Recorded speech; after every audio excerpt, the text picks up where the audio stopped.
The Church History General Introduction Number 1. History is a human act connected to a culture and it has various consequences. The study of history helps us to have a deep knowledge, unearth the facts, and challenge the written history. The Church is a part of human history, hence, the Church affects the human history and is affected by it. The relation between church and history is theological because we believe that church and the world is permeated by God's Spirit. It does not downplay the role of human beings. The incarnational principles is that the divine does not override the human. Instead, the Spirit facilitates or cooperates with human freedom. Till the Second Vatican Council, the understanding of the Church was static.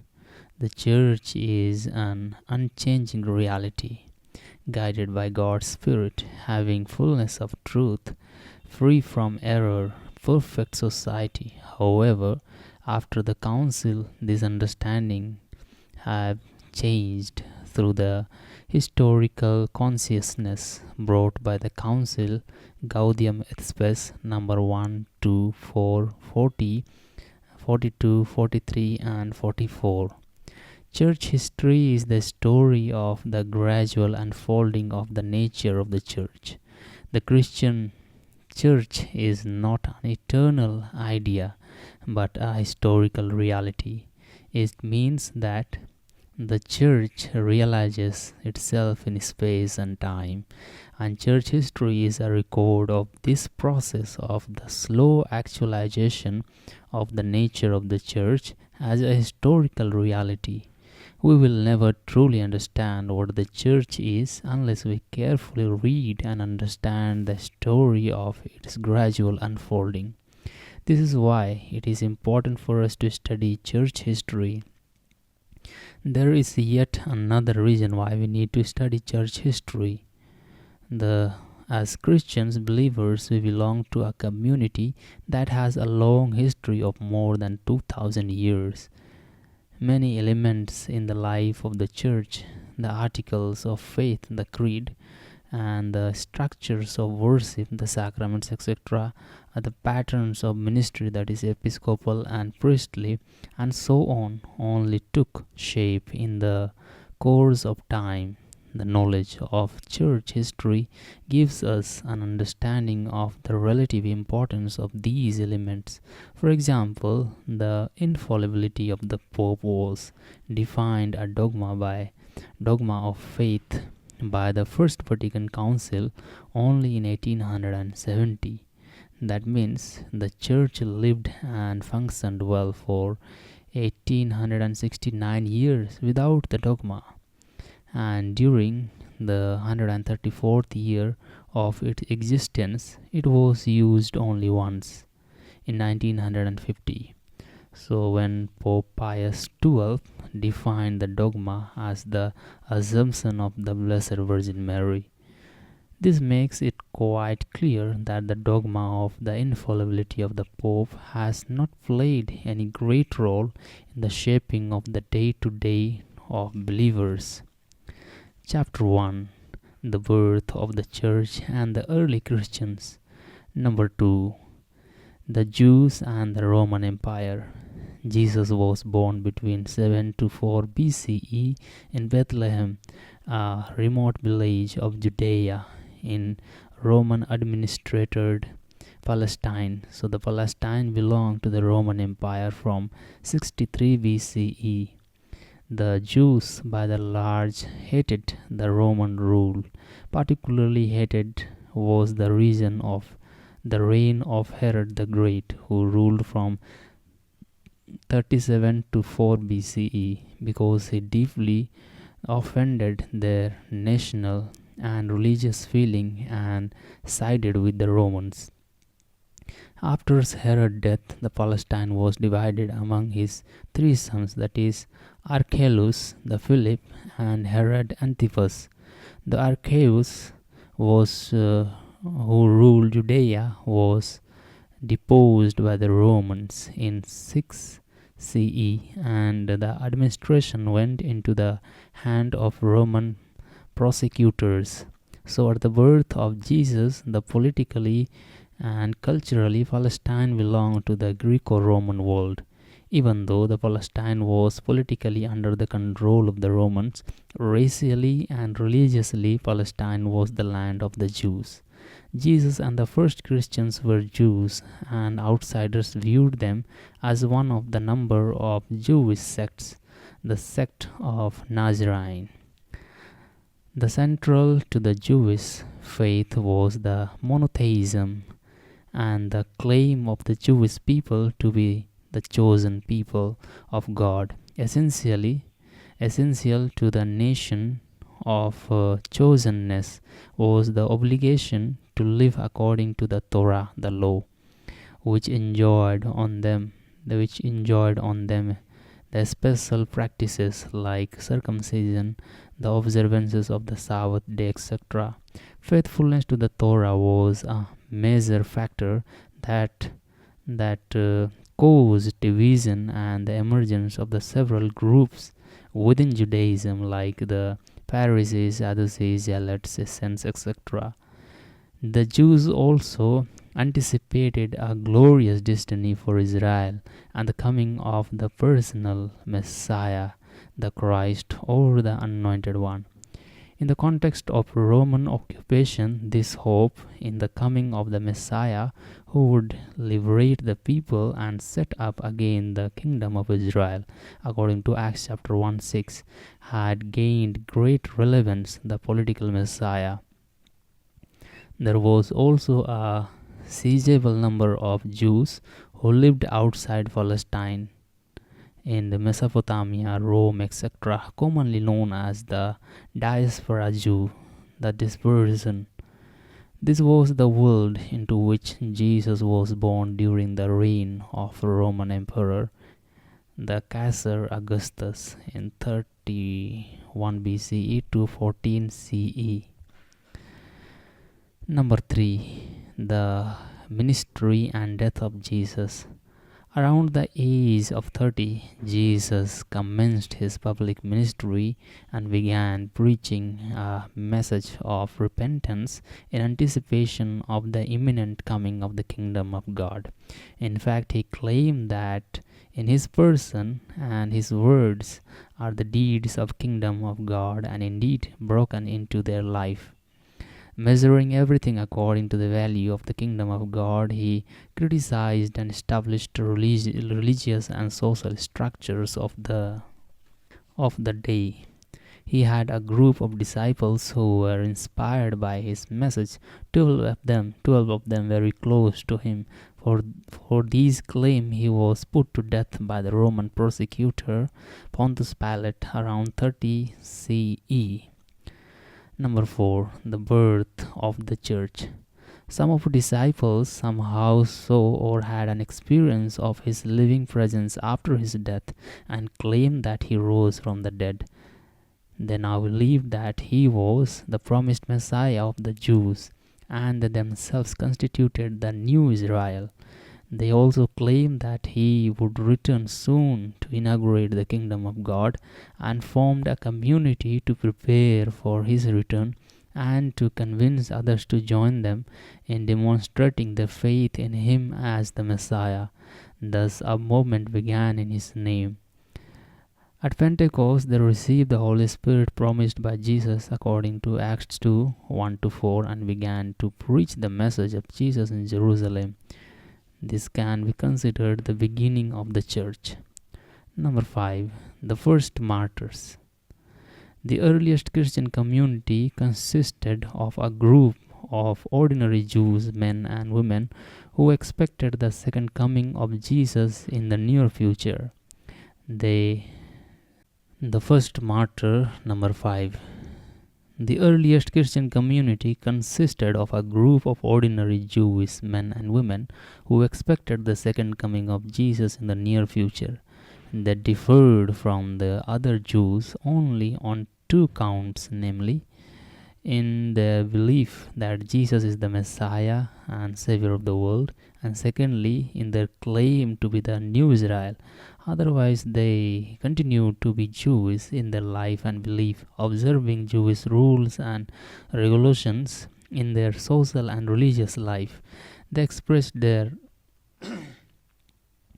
differences through these two distinguishes rituals like baptism and secondly the breaking of the bread or the Eucharist. However, there was extraordinary claim and distinguished rituals.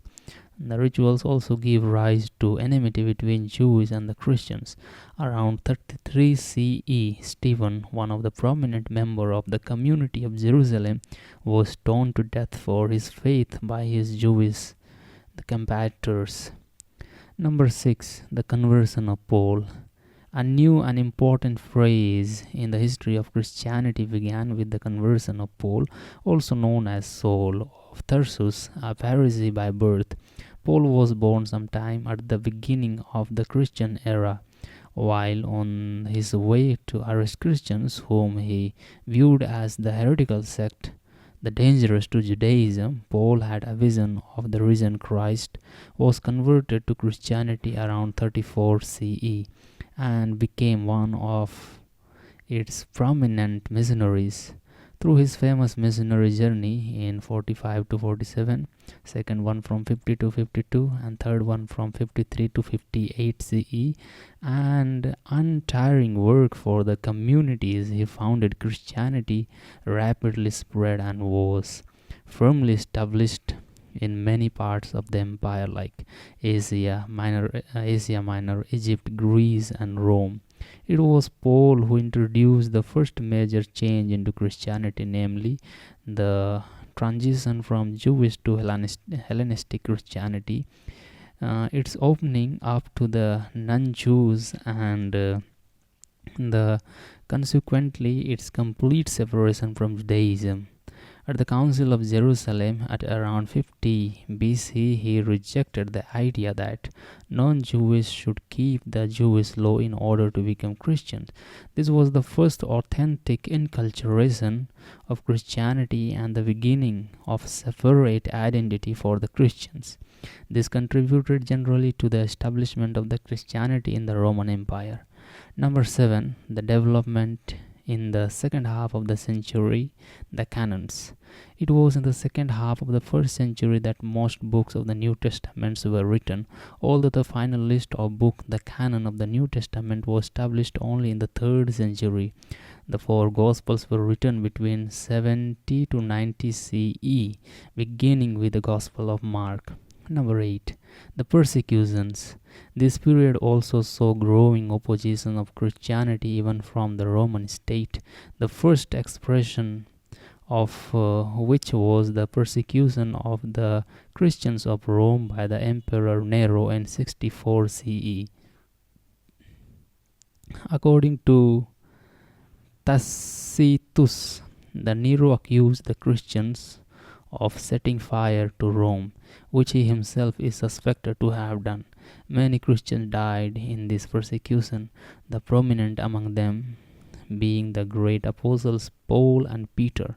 Another persecution broke out towards the end of the century from 93 to 96 CE, that is under Domitian, because Christians refused to take part in the emperor cult which he had introduced, proclaiming himself Dominus et Deus.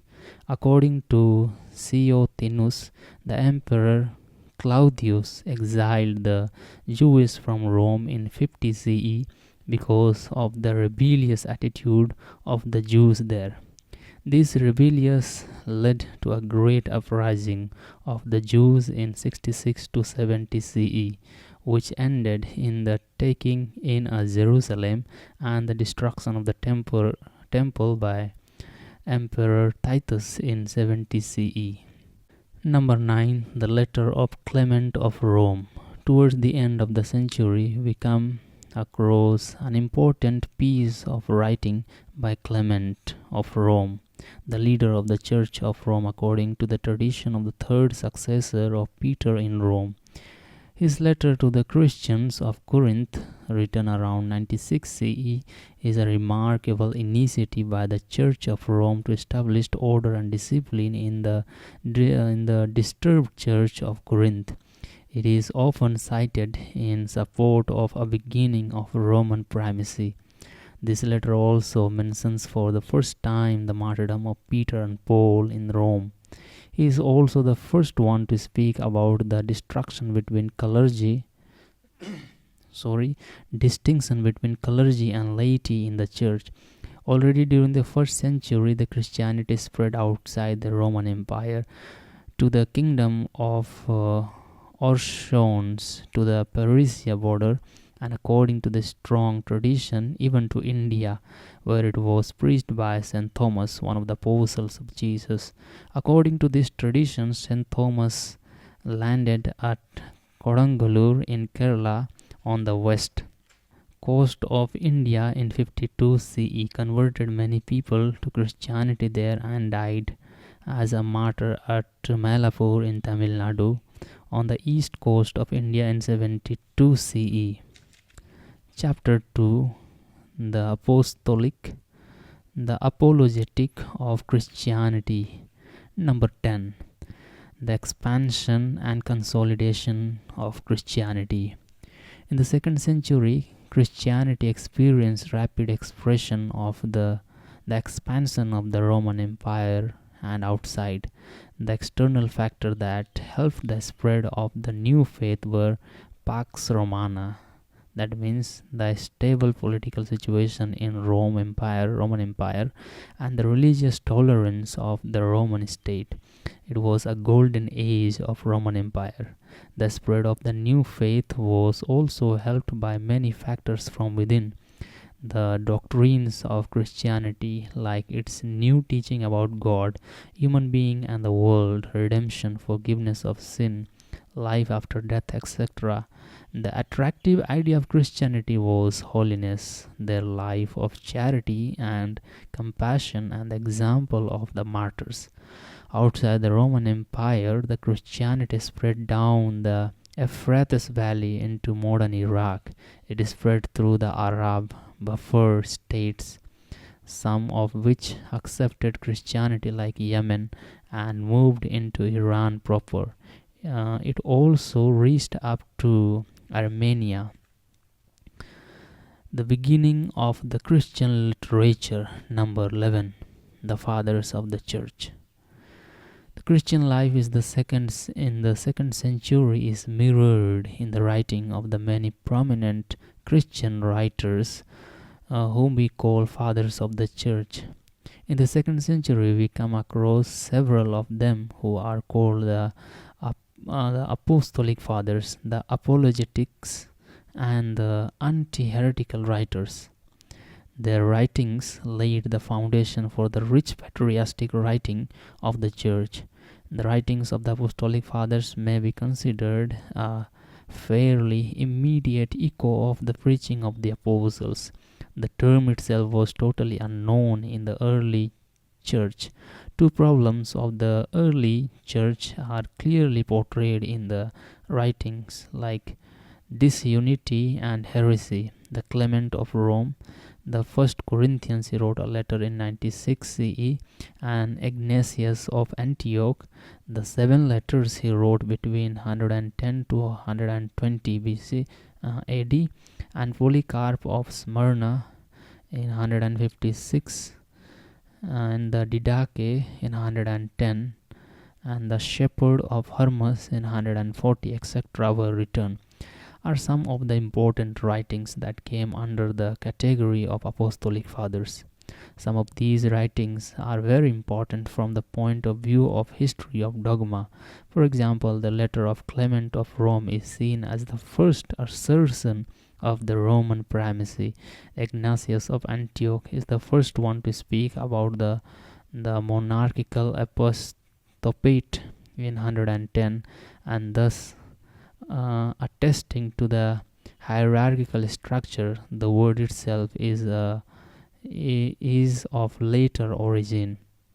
He is the first non-Roman who speaks about the the preeminence of Roman Church.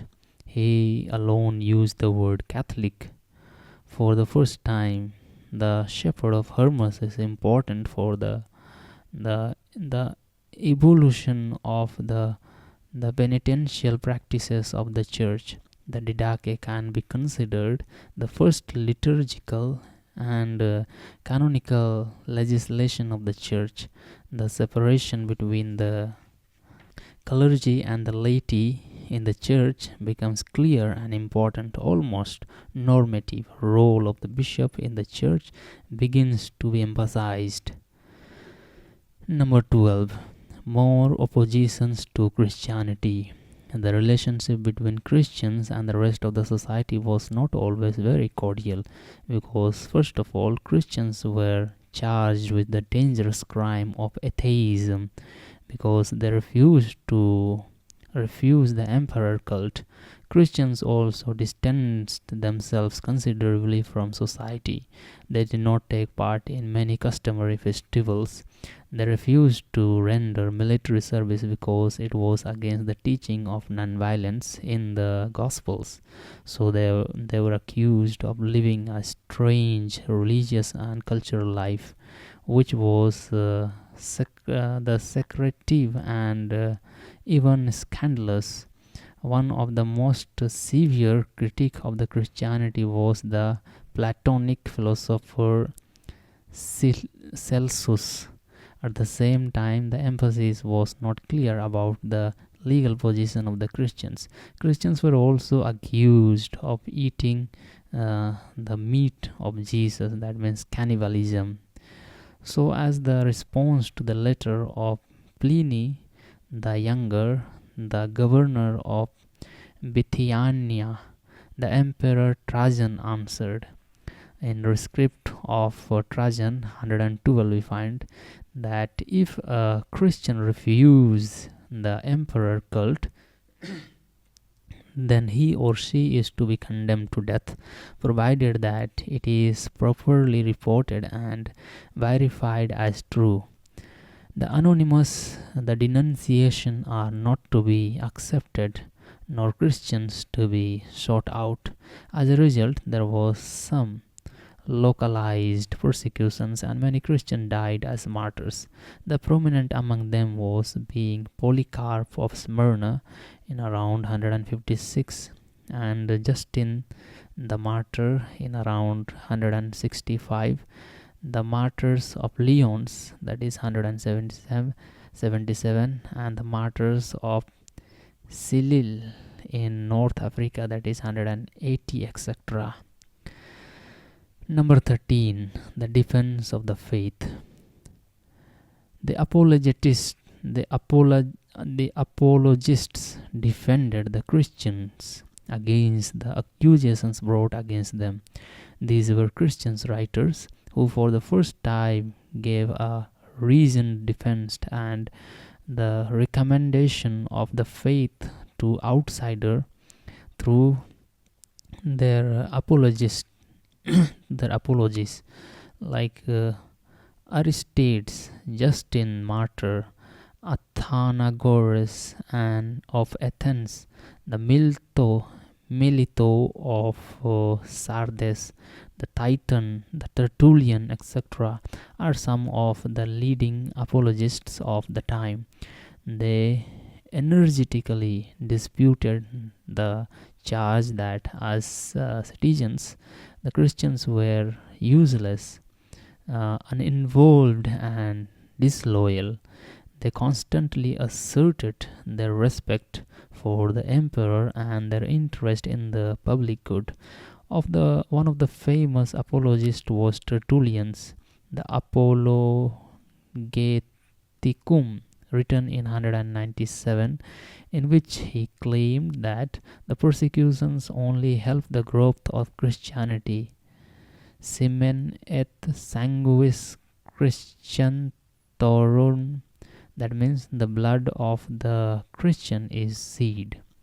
Among the apologists, Justin Martyr occupies a special place because of his attempt to employ the Greek term logos for Christ, and thus attempting to build a bridge between the Greek philosophy and the Christianity. According to him, human reason possesses the seed of the living, the divine Logos, which finds its fulfillment in the incarnate Christ. Therefore, there cannot be any contradiction between Greek philosophy and Christianity. The Hellenistic philosophy, all philosophies for that matter, ultimately leads to Christianity.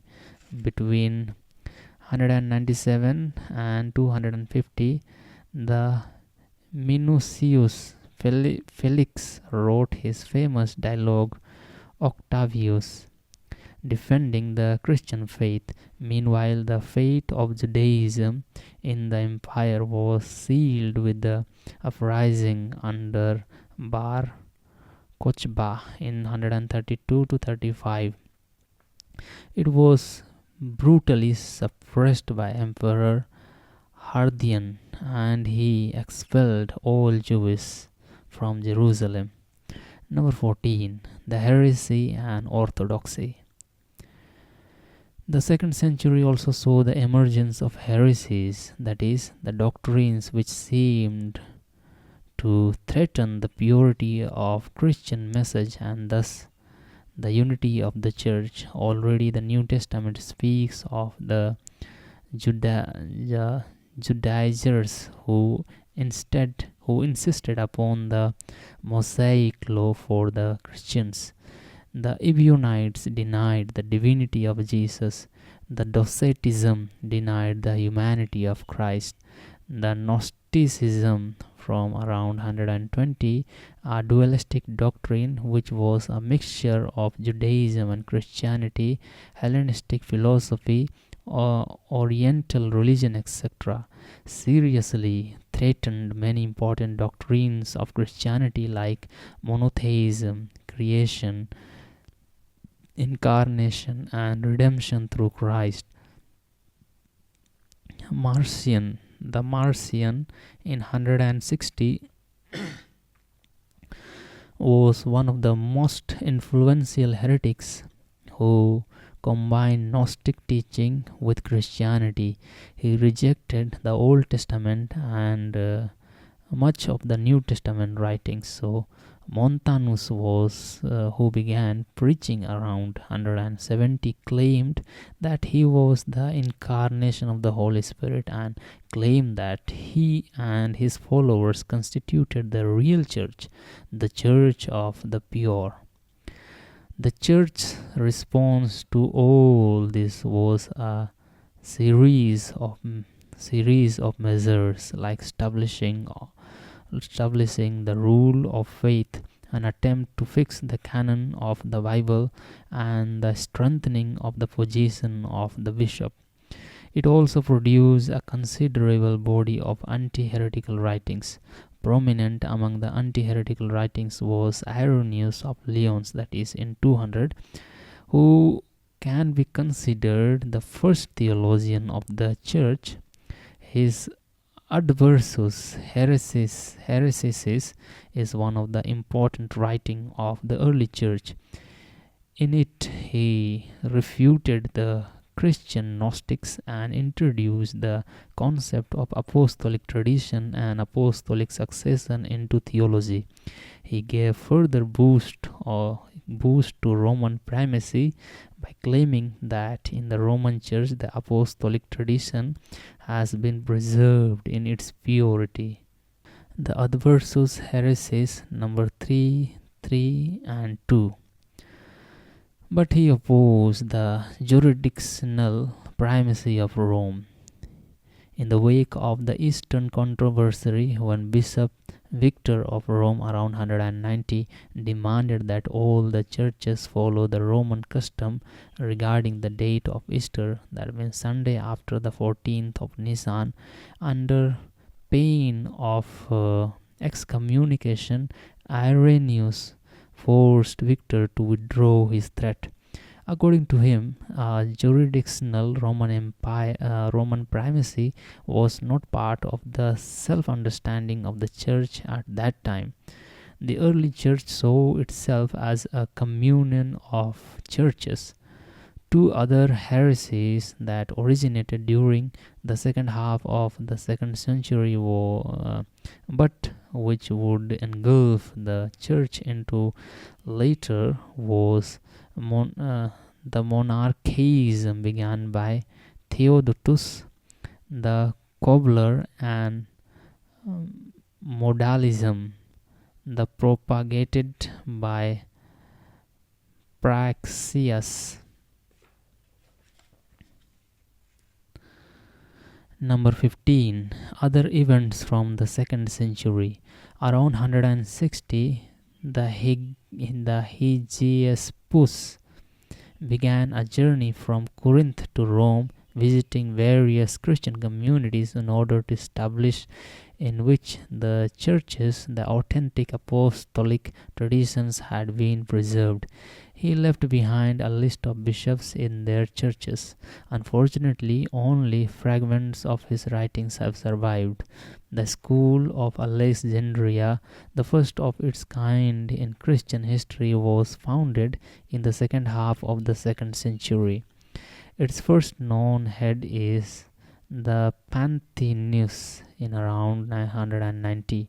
According to Eusebius, the Ecclesiastical History, number 5, 10, and 1 of the missionary journeys brought Platanus as far as India. Perhaps another indication of the existence of Christians in India from the earliest time. Around 195, Clement of Alexandria became the head of this school, and it achieved great fame under him. The Muratorsian fragment, around 200, which originated in the wake of the conflict with the Gnostics, has been of fundamental importance for the history of the canon of the New Testament. It is the oldest extant list of the New Testament writings accepted as inspired. It mentions all the books of the New Testament except the letter to the Hebrews and the letter to the James and Peter. Chapter 3. The Struggles for Survival. Number 16. The further consolidation and opposition. The 3rd century saw further inner consolidation of the church and the emergence of some important centers of Christianity in the Roman Empire like Antioch, Alexandria, Ephesus, Carthage, and Rome. In other words, Christianity was now well established in the important urban centers of the empire. The church also strengthened itself in Persia, Iran, and Armenia, where it was accepted as the official religion, and thus became the first Christian kingdom. But the century began with the persecution of Christians under Roman Emperor or Septimus Severus. In 202, he forbade the conversion of Christianity. The famous martyrdom of Perpetua and Felicitas, the Felicity, and several others is attributed to the persecutions of Septimus. In 242, there began in Persia the preaching by Mani, the apostle of the true God. His religion, the Manichaeism, a dualistic and deterministic sect, would become a powerful movement and a challenge to Christianity for many centuries. Mani himself met with a valiant death at the hand of a Persian ruler in 276. In 244, Plotinus began his teaching career in Rome. He is considered the founder of Neoplatonism, a variation of Platonic philosophy, a powerful influence on many intellectuals of the early church and another serious challenge to Christianity. After a few decades of toleration, further waves of persecution broke out under Decius in 249 to 51 and Valerian in 253 to 60. The Decius revived the emperor cult, and the refusal by the Christians to take part in resulted in several persecutions. The Dacian persecution was the first empire-wide persecution. In 257, the Valerian forbade the visit of Christians to the catacombs, and priests and even bishops who refused to acknowledge the emperor cult were summarily executed. The prominent person like Cyprian of Carthage and Bishop Stephen of Rome suffered martyrdom under him. From 260 to 300, Christianity once again enjoyed toleration, except for a short persecution under Aurelian in 271. In 270, the philosopher Porphyry, a disciple of Plotinus, wrote 15 books attacking the Christian faith and recommending Neoplatonism in his contemporaries. In 284, Diocletian became emperor and began a complete reorganization of the Roman Empire. The persecution stopped for a while. Number 17. The intellectual vigor of Christianity. These oppositions did not hem the inner life of the church, especially as intellectual vigor. Theology began to develop more systematically. In 217, Origen became the head of the Catechetical School of Alexandria, and it reached its greatest fame under him. Origen is one of the great genius of the early church. With his copious literature output, around 2,000 books according to Eusebius, he is perhaps the most significant Greek father of the church. Origen was the first theologian who made a systematic reflection on the Christian faith by using Neoplatonism. The most influential of his work was De Principis. He is also considered the first biblical scholar of the church and one of its famous the exegists. He was also a great apologist against Seleucus, who attacked Christianity on various counts. He wrote his work Contra Seleucum around 245. He also credited with the finding of the Christianity mysticism. However, the allegorical biblical interpretation and above all the Neoplatonic influence on his theology led to his condemnation later on. 553, Origen founded a school of Caesarea in Palestine in 232, which became another important center of learning. In the West, there were no theological schools comparable to one of the East's, but it too produced some outstanding ecclesiastical writings like Hippolytus of Rome in 238. One of the first church fathers to write in Latin, was a refuter of heresies and a great scripture scholar. His famous work, The Apostolic Tradition, in around 215, is one of the most ancient and important church orders from the early church. Another famous writer of the West during the 3rd century was Tertullian, 220, author of a number of apologetics, anti-heretical and dogmatic works. From 207, he seemed to have joined the Montanists, a heretical group in the early church. Still another famous writing of the period from the West was Cyprian, Bishop of Carthage, in 258. In 248, he became the Bishop of Carthage, one of the important Christian centers of Roman African The Cyprian's contribution to theology was his teaching on the unity of the church and his rather the exaggerated understanding of the power and role of the bishop in the church. Speaking in the context of unity of the church, Cyprian said that there is no salvation outside the church.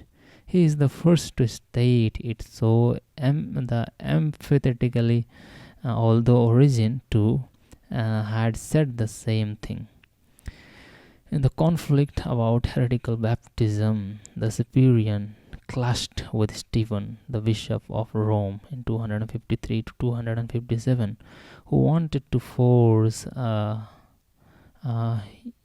uninformed practice on the church. So Cyprian defended his episcopate against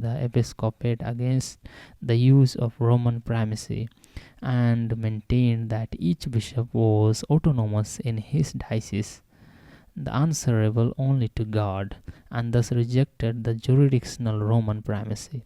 Around 240, Sextus Julius the Africanus, another famous Christian writer, wrote the first chronicle to the world. First, the Syrian, the Apostolorum, an important church order in 250. In the first half of the century, there arose, probably from the Parisian church, a document written in Syriac, which once again linked the apostolic Thomas with India.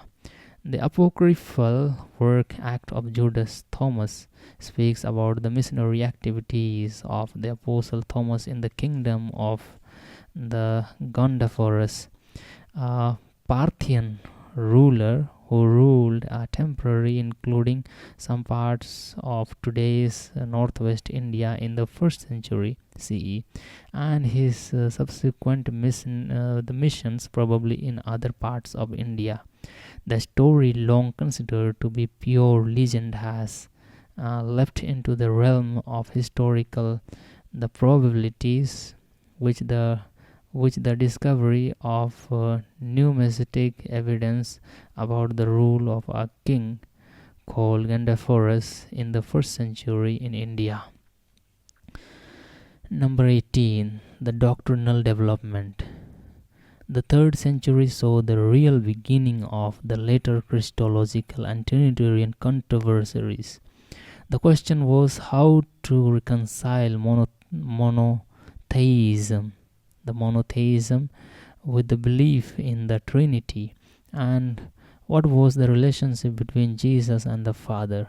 In the process, some denied the divinity of Jesus and the Holy Spirit. Others denied the Trinitarian faith itself. The Church rejected heretical doctrines like adoptionalism, the modalism, the propagated again by Sabellius around 220, etc., and excommunicated their proponents. A clear formulation of the doctrine of the Trinity and the true nature of Christ would be made in the 4th and 5th centuries. Another development in the 3rd century was the understanding of sin and penance.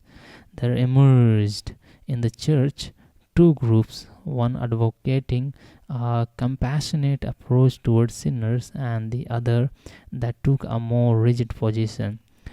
3 questions were mainly involved. First, forgiving the 3 capital sin of murder,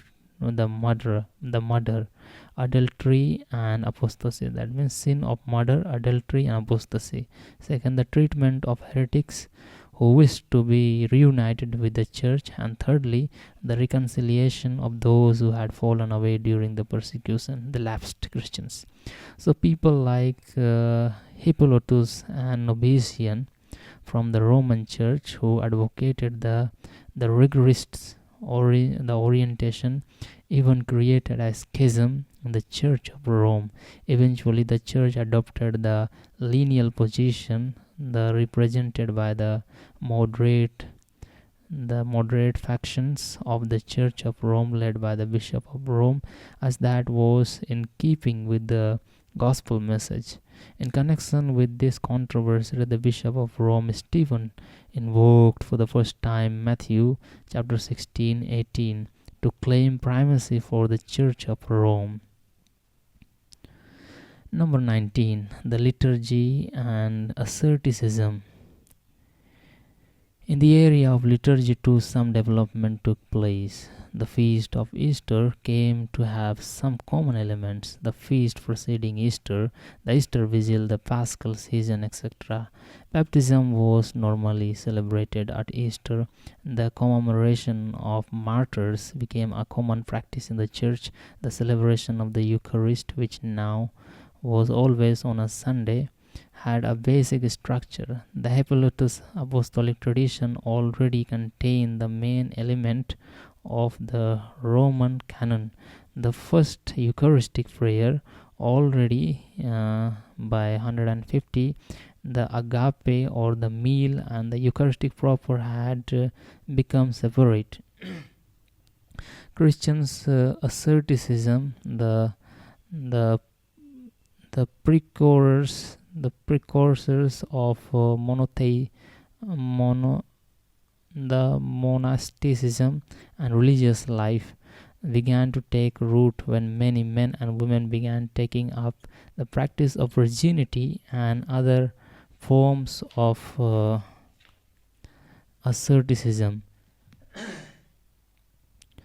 However, this was normally done within the confines of the family and the community. There began also a movement out of the family and the community which gave birth to the monasticism proper.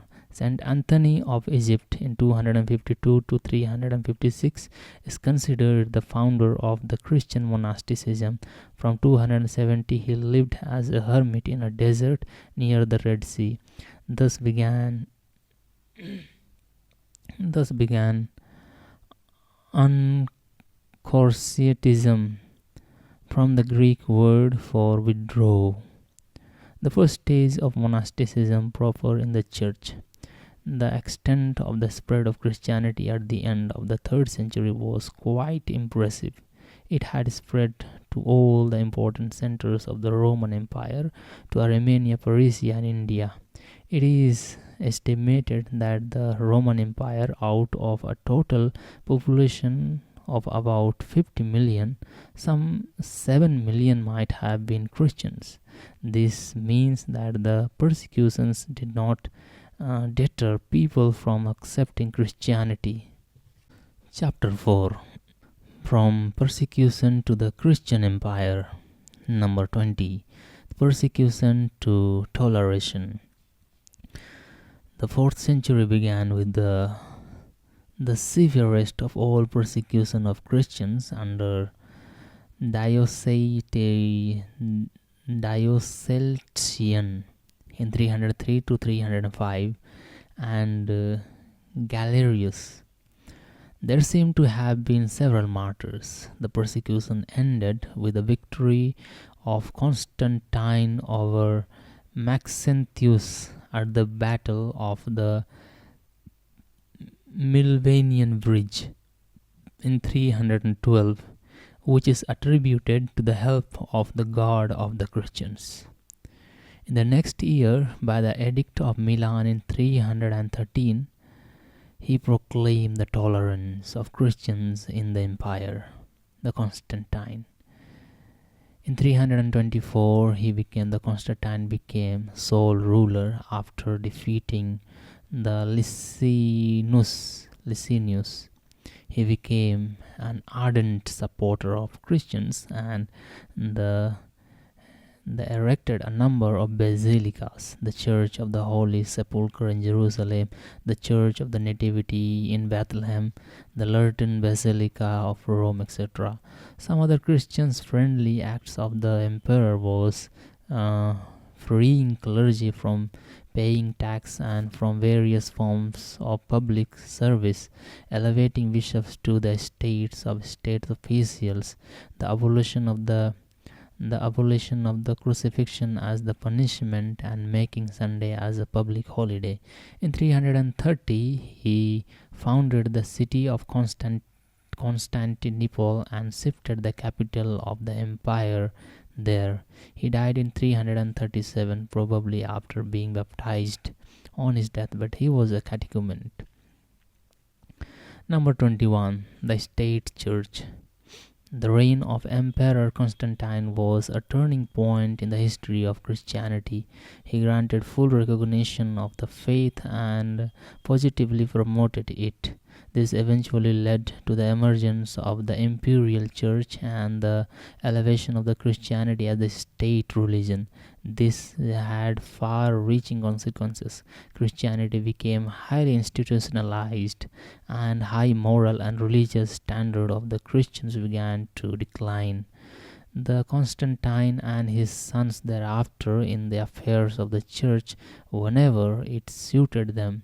They would even support heretical groups. For example, the condemnation of the Athanasius at the Synod of Milan in 355 at the behest of Constantius, although the Constantine himself have the convocated the first ecumenical council of Nicaea in 325 to the counter the heresy of Arius.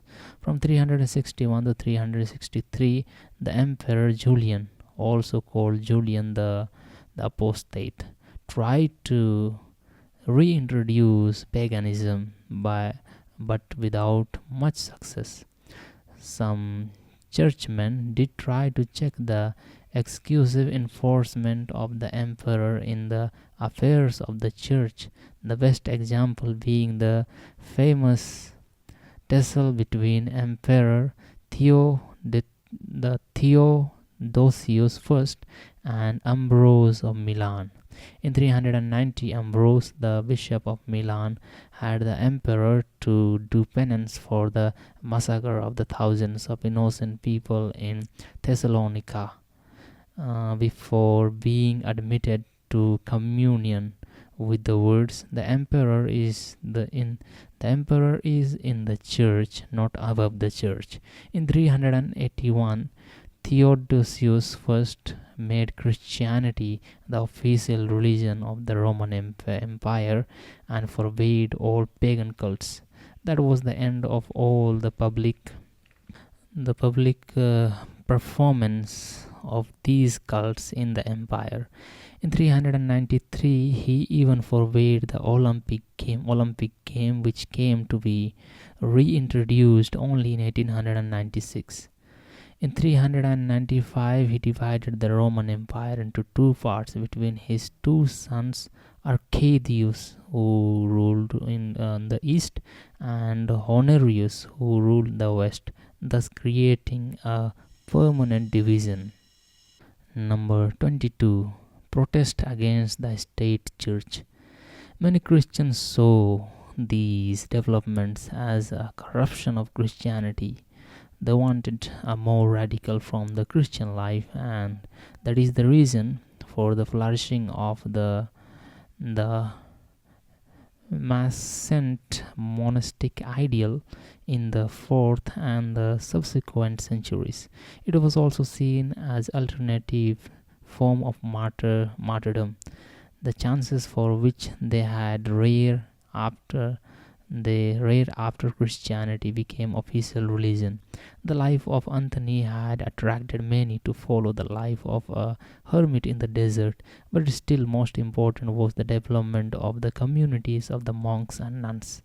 This movement was started by Pacemius in 290 to 336, who around 320 founded his first monastic community at Tabenisi in Egypt. They were called Cenobites, from the Greek word for life in common. He also gave a rule for his monasteries, and thus with him began monasticism proper, with life in a community under the supervision of an abbot or abbess.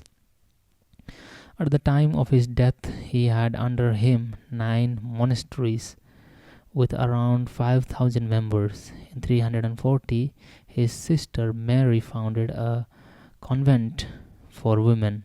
Another important advocate of monasticism during this period was Martin of Tours, who founded a community of men in 361, the first monastic community in the West. Number 23. The development of doctrine and the ecumenical councils. Christian life in the 4th century was unmistakably stamped by the theological controversies that raged in the church.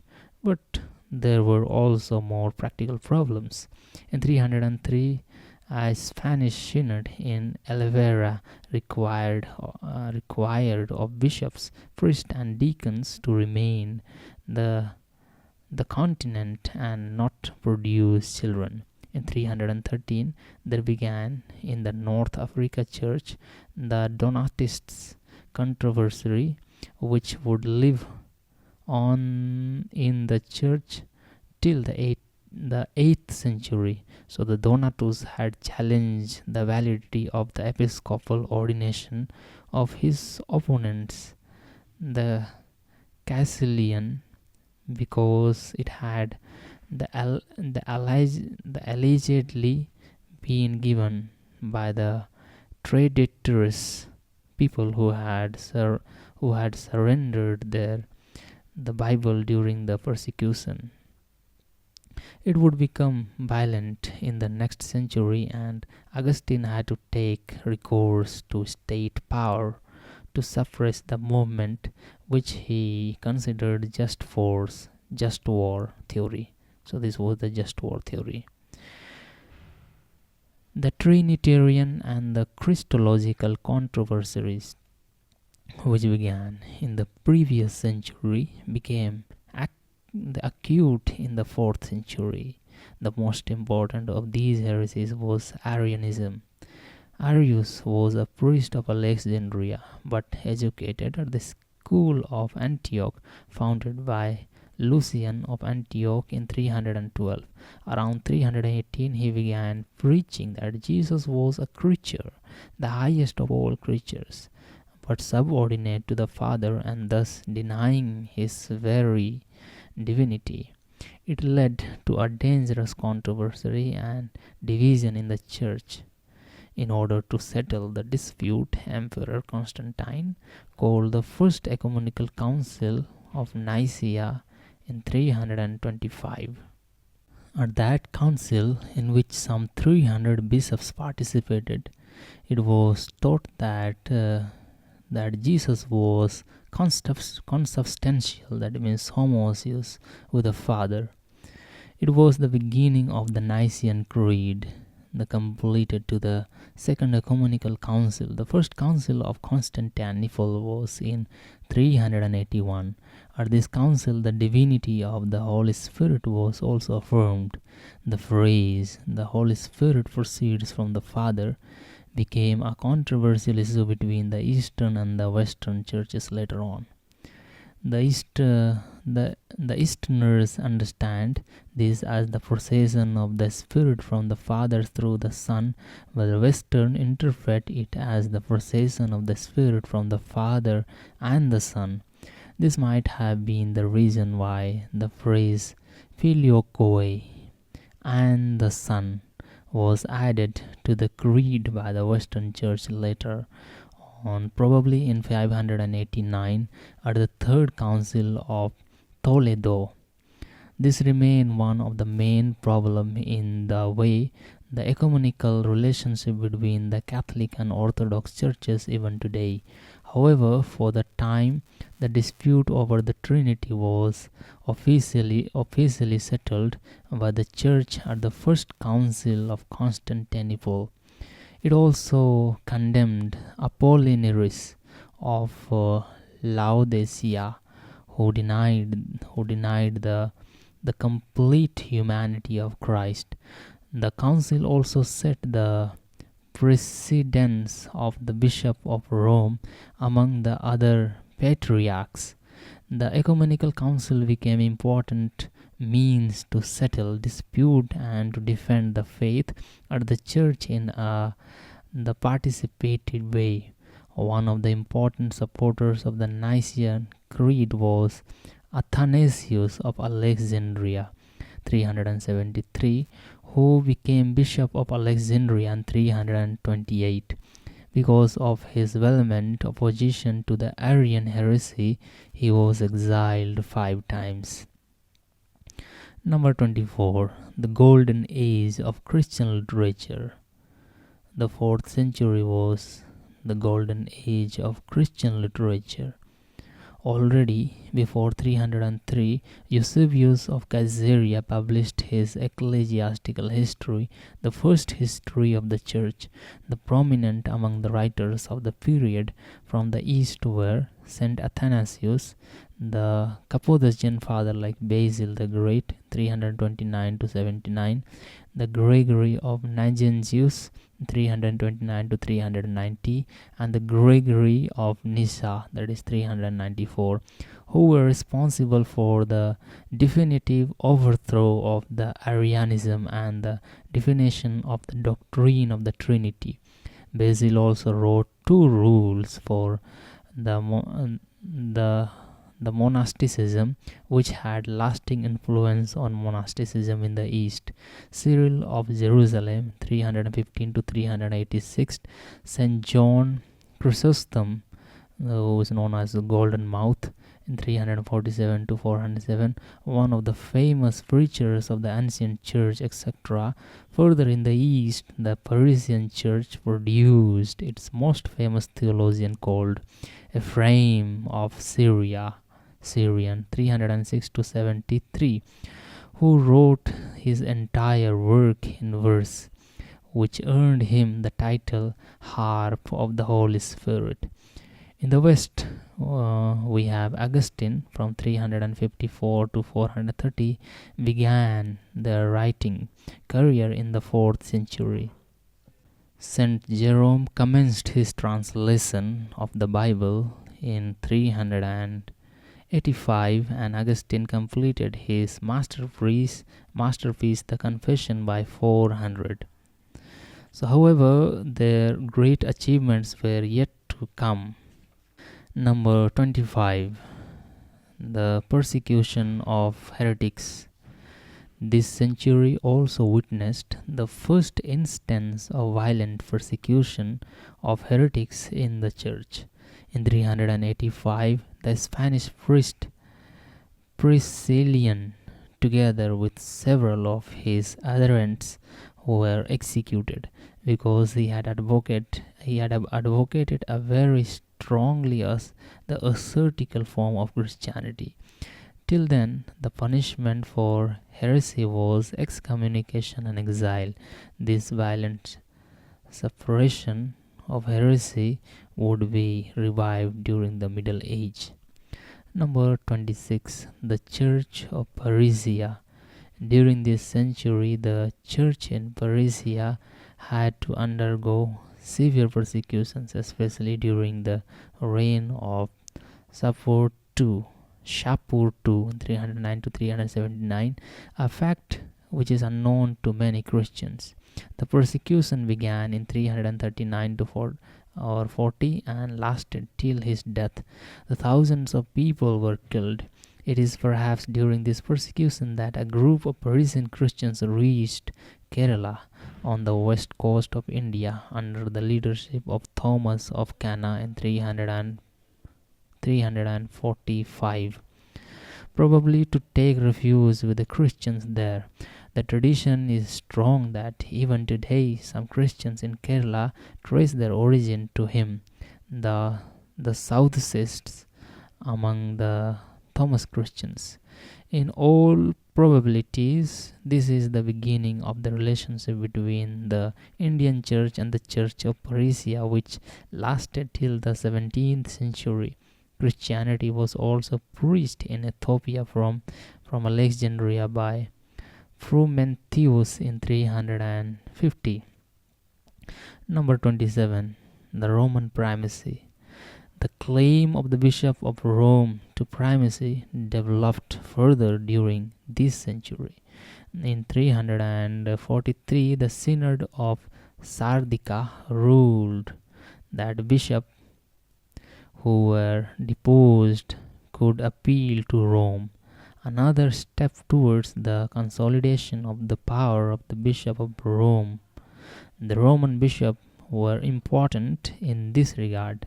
Julius I in 337 to 352, and Damasus 360 to 84, and Siricius in 348 to 99. Siricius seemed to have been the first one to use the title Pope for the Bishop of Rome. His name was Siricius.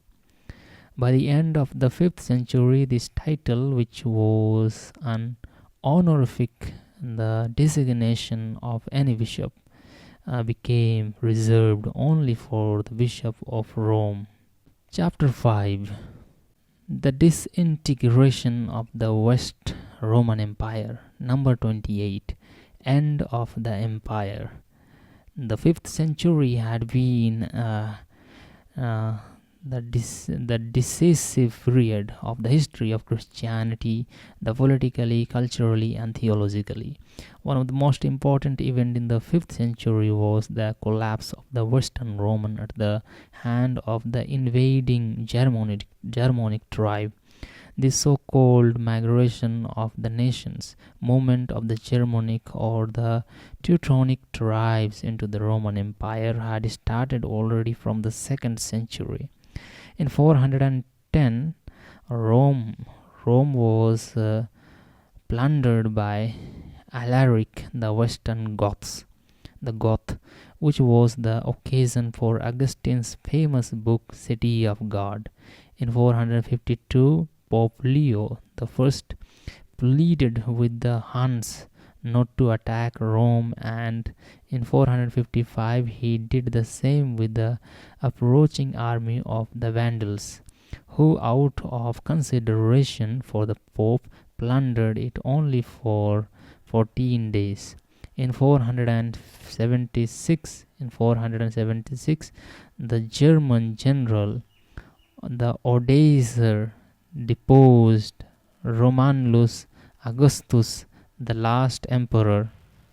The West Roman Empire was plunged into confusion, and in the long run it changed the face of the church.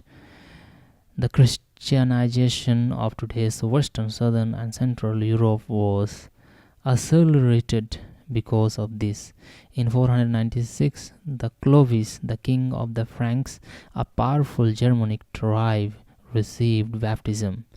By the middle of the 6th century, the Franks would become the leading power in West Europe, and the relationship to the papacy would have far-reaching the consequences for Christianity and European society in general. Number 29.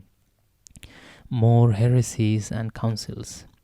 Equally important were the theological disputes and the consequent division in the church.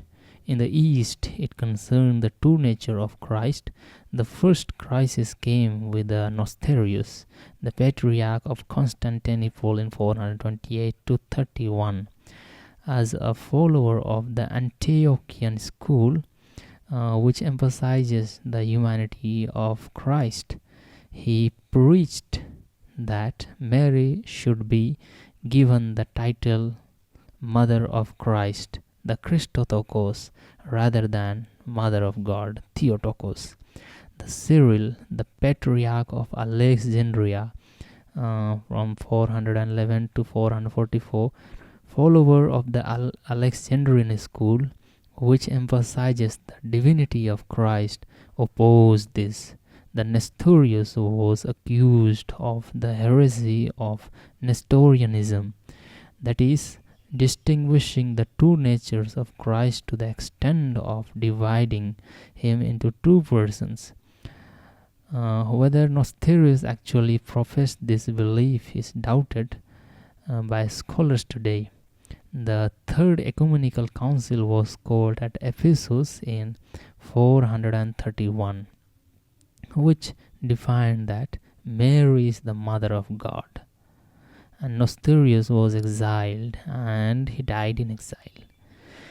Then it was the turn of the Alexandrian to fall into heresy when they taught that the Christ there was only one nature, namely the divine nature. This was the heresy of monophysitism propagated by the monk Itusus in 448. To settle this dispute, the Fourth Council, the Ecumenical Council of Chalcedon, was called in 451, which finally clarified that in Christ there were two natures, humanity and divinity, which perfectly coexisted without confusion, without change, without division, without separation. This we find also in Canon 28 of the Council of Chalcedon. Also decree that the Bishop of Rome and Constantinople have the same dignity, against which Pope Leo I protested strongly without success. Number 30. The First Schism. On account of these conflicts, there came about the first major division in Christianity, which exists till today. The Church of Alexandria refused to accept the decision of the Council of Chalcedon and came to be called Monophysionists or non-Chalcedonians. In the following centuries, the Monophysionists established themselves in Egypt, Ethiopia, Syria, Armenia, and from the 17th century also in India.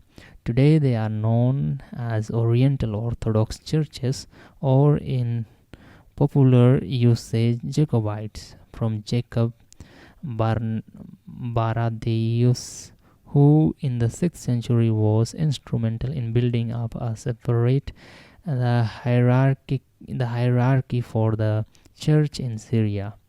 The Church of Persia also separated from the Catholic Church. It accepted the Christological teaching of Nestorius as part of its theology. The closure of the school of the Parisian in Edessa in 489 the prompted the founding of the school of Nisibis, which became the center of Nestorianism. In 497, the Patriates of the Nestorius Church was founded in Seleucia Stepon. The church continues to our own day as the Assyrian Church of the East. In the West too, there were many heresies threatening the church. The first crisis was the revival of the Donatists' controversy. Donatus, as we have seen, had maintained that the sacraments conferred by the traditors was invalid, and he broke away from the church. The group became violent in Africa, and against them Augustine developed his theology of the church and the sacraments. He taught that the validity of the sacrament does not depend on the worthiness of the minister. He also taught that the church is a pilgrim church consisting of both saints and sinners. Augustine also argued for the use of force to bring them back into the church, thus became the exponent of just war theory. The second crisis was the heresy of Pelagianism. The Pelagianism propagated by the British monk Pelagius in 411. In a sense, he denied the necessity of grace. Human beings are fully free to decide between good and evil.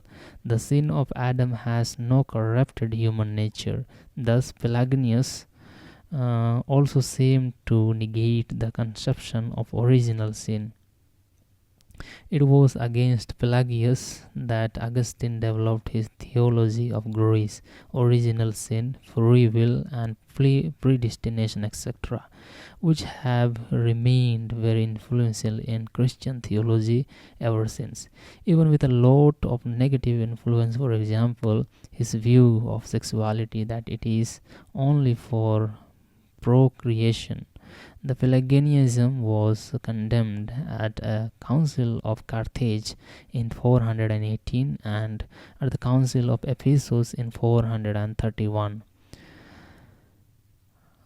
A compromise was worked out in the form of the semi-Platonianism from 425, which had influential supporters like the monks, the Cassian, date 435, known for his influential writings on the monasticism, and Vincent of Lernis in 450, who was the first to identify clear criteria for the differentiating between true and false traditions, the so-called Venetian canon.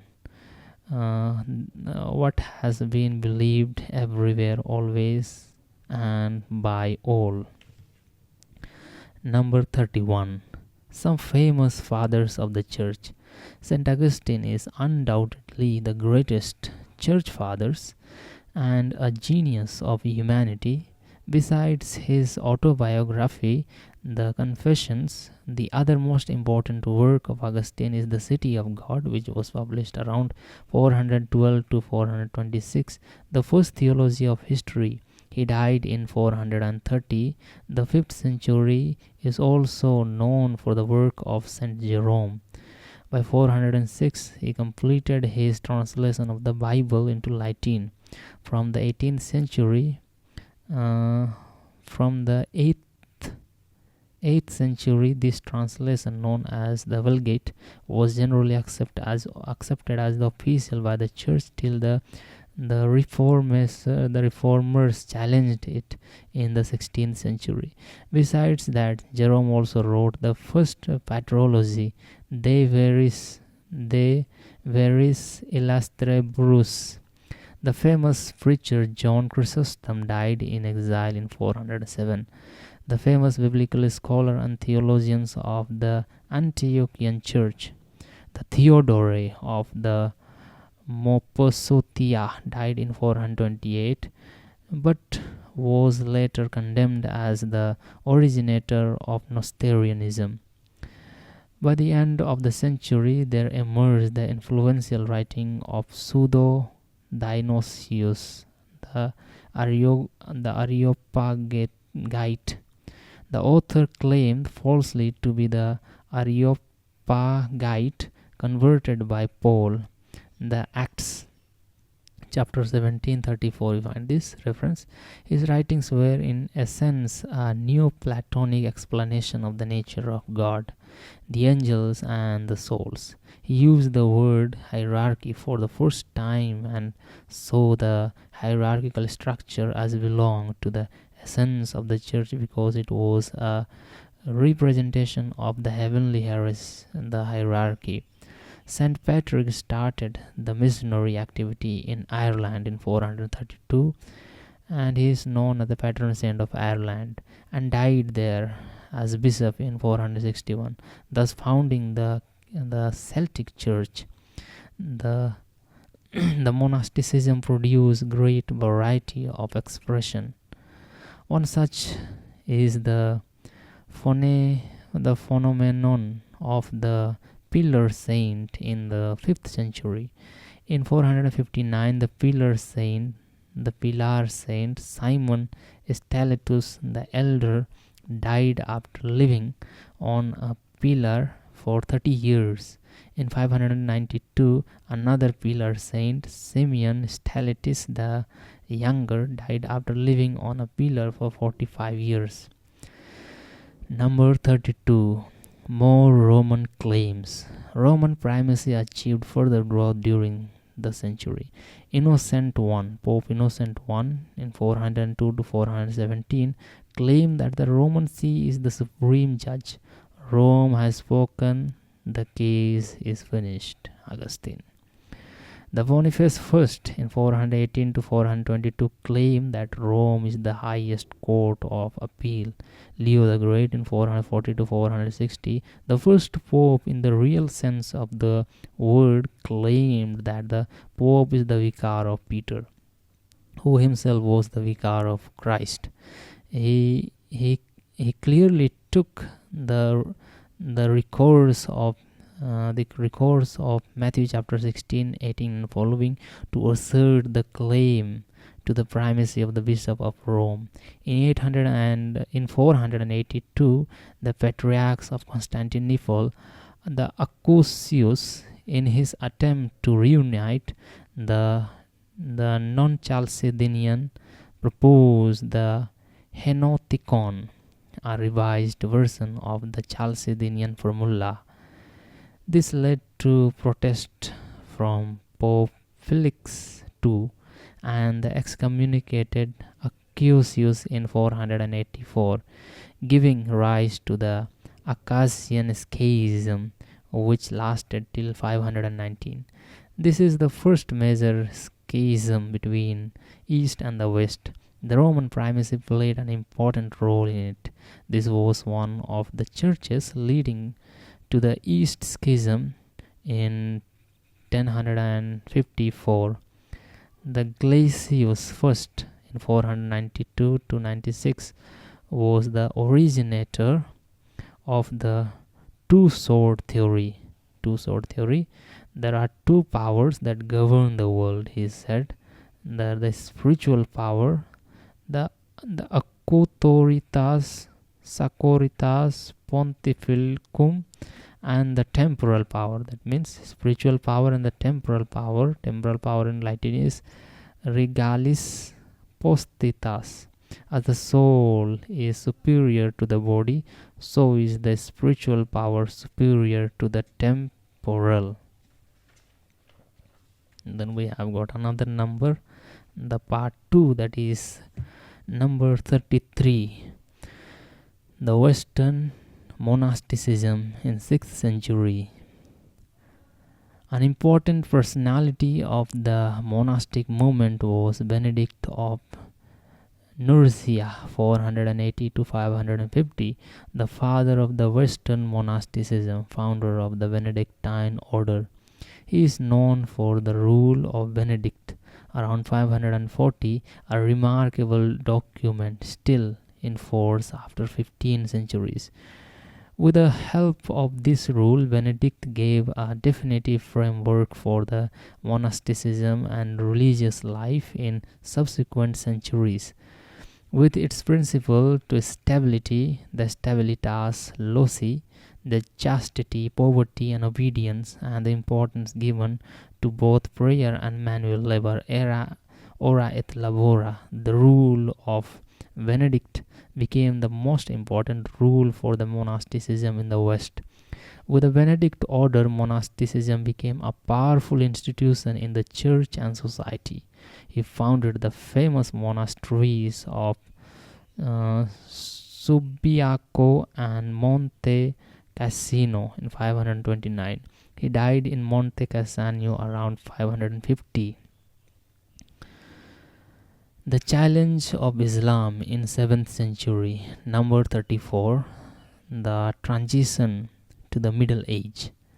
The 7th century marks the period of transition from the ancient church to the church of the early Middle Age. In the West, the migration of Germanic people came to an end. They established independent states and accepted the Catholicism as their religion. In the early centuries, Christianity encountered the Greek culture and created a new interpretation of the Christian faith, resulting in what many call the Hellenization of Christianity. Similarly, Christianity encountered with the culture of the Germanic people led to the Germanization of Christianity. Many elements from the primitive in the archaic worldview of these people were now incorporated into Christianity. The most important idea they introduced into Christianity was the concept of the Christian nation. They also introduced tribal administrative structure into Christianity. As a result, the ruler began to have an important role in the affairs of the church, which led to lay interference in the ecclesiastical affairs and lay control over the church. It gave rise to the widespread abuse like multiple beneficence, the simony, and corruption. They also introduced into Christianity a novel form of piety that originated from there, the animistic, the background like the veneration of saint and relics, and the superstitions, the revolving around beliefs in spirit, and the primitive piety based on works to gain merits before God, which have left a lasting impact on Christian piety. Number 35. The religion of the prophet. The Christendom suffered great loss throughout the East because of the attack of Islam.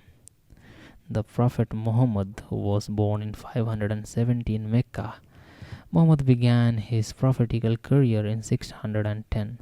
In 622, he fled, that is, Ezra, to Medina because of oppositions, and he died there in 632. But by then, he had laid foundation for a new religion, namely Islam, which would unite the Arabs in faith in the one God. From 632 to 634, the revelation of Muhammad were written down in Quran. There began a wave of the conquest.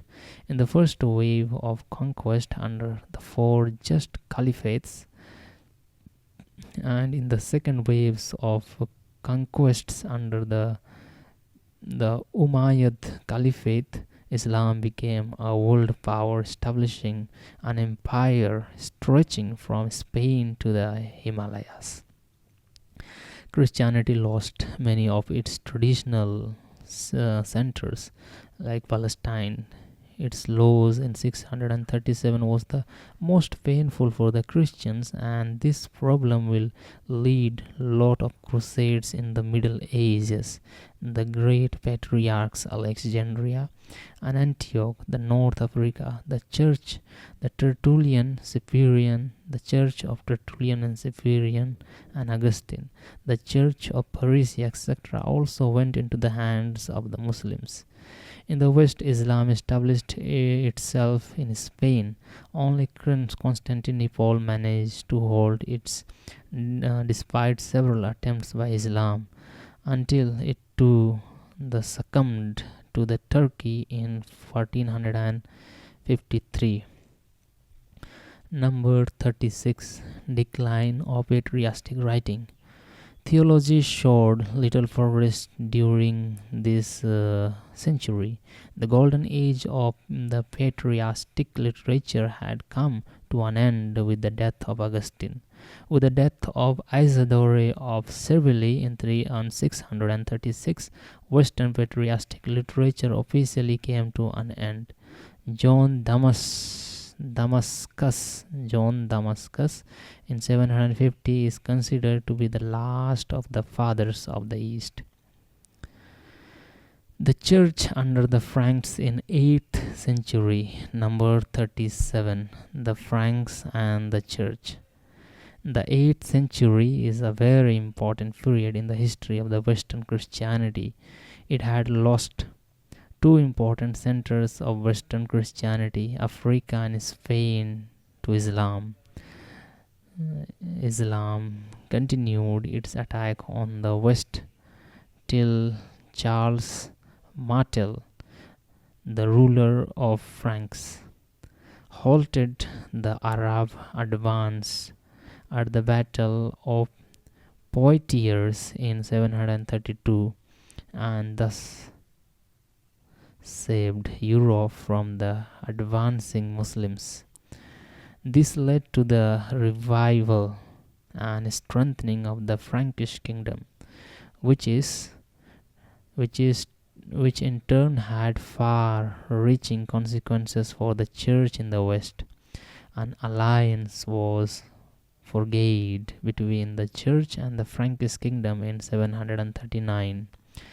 In 751, the Frankish bishop anointed Pippin the Younger, placed mayor of the Merovingian dynasty, king of the Franks, thus ending the Merovingian dynasty and introducing the Carolingian dynasty. In 754, Pope Stephen II in 752 to 757, unable to defend himself against the Lombards and with no help coming forth from Byzantine emperor, traveled to the headquarters of the Franks in Gaul and requested their help. The Frankish ruler checked the advances of the Lombards and secured the territories under the control of the Pope.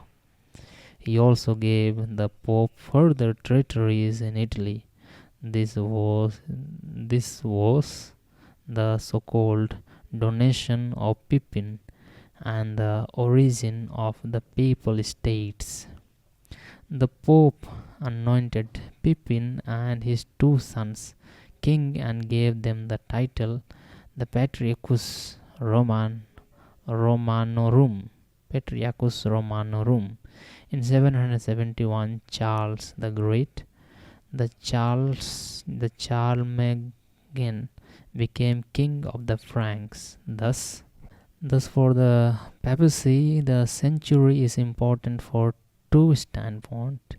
On the one hand, the founding of the Papal States by Stephen II gave the papacy enormous material and political power in subsequent centuries.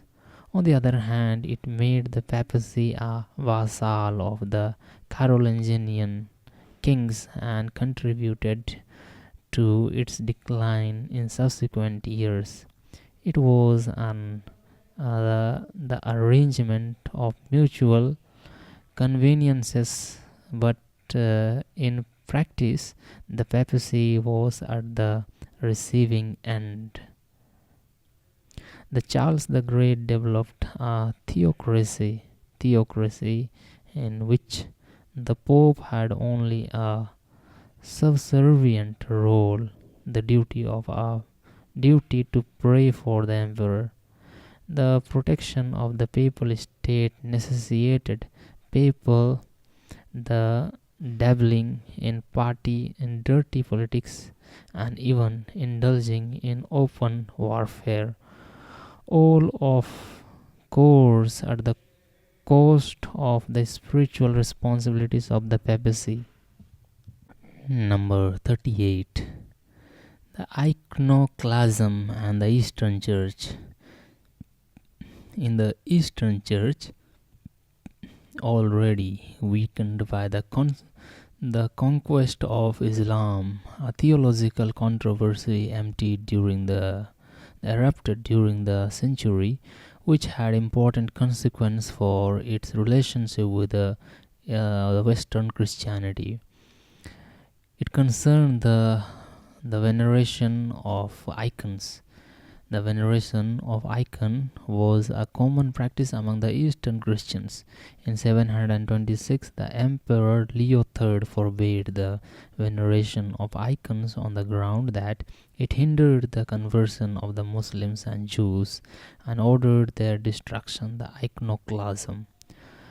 The Pope Gregory III condemned it in 731 and rejected the emperor's right to interfere in the matters theological. The famous theologian John Damascus energetically defended the veneration of icon, giving theological arguments saying that with the incarnation, God has sanctified matter and that it can be used for representing God, and therefore icons can be venerated. But Emperor Constantine V claimed for himself the highest spiritual authority and declared iconoclasm as a dogma of the Church in 754. In 766, he made people take an oath against the veneration of icons. The monks, who were the advocates of the veneration of icons also for economic reasons, opposed these directives but were brutally persecuted. This conflict caused the calling of the Second Council of Nicaea in 787.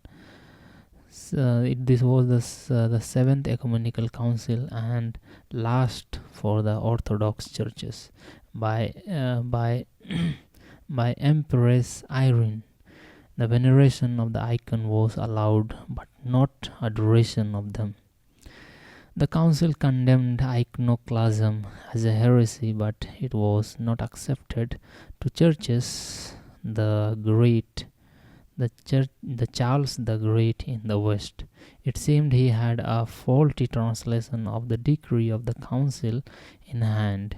In his Livery Caroline, he spoke against the council. In 794, at the council in Frankfurt, he rejected the decree of the Council of Nicaea too, and the papal legate agreed with this. This was seen by the Eastern churches as a lack of concern by the Western churches for the traditions of the East. The council is, however, accepted as the ecumenical by the subsequent popes. The refounding of the Holy Roman Empire in 9th century. Number 39. The emergence of the Holy Roman Empire. In the 9th century, the history of the Church, both in the East and the West, is a history of conflict and further alienation from each other. On Christmas Day in 800, Pope Leo III crowned Charles the Great, the Holy Roman Emperor, Augustus est the Imperator Romanorum. The Eastern Church protested against the vehemently. The Charles understood this as a conferring of divine power on him and continued his theocratic policies till his death in 814. In 813, he had crowned his son Louis the Pious emperor without the knowledge of the Pope. The Pope would, however, crown him king in 816, but by the end of the century, the Carolingian dynasty itself came to an end. Number 40. The papacy in crisis. The popes, after Charles the Great tried to assert their rights, they received unexpected help in a document called Pseudo-Isidorian, the Decretals, the false Decretals, falsely attributed to Isidore of Seville, and hence its name.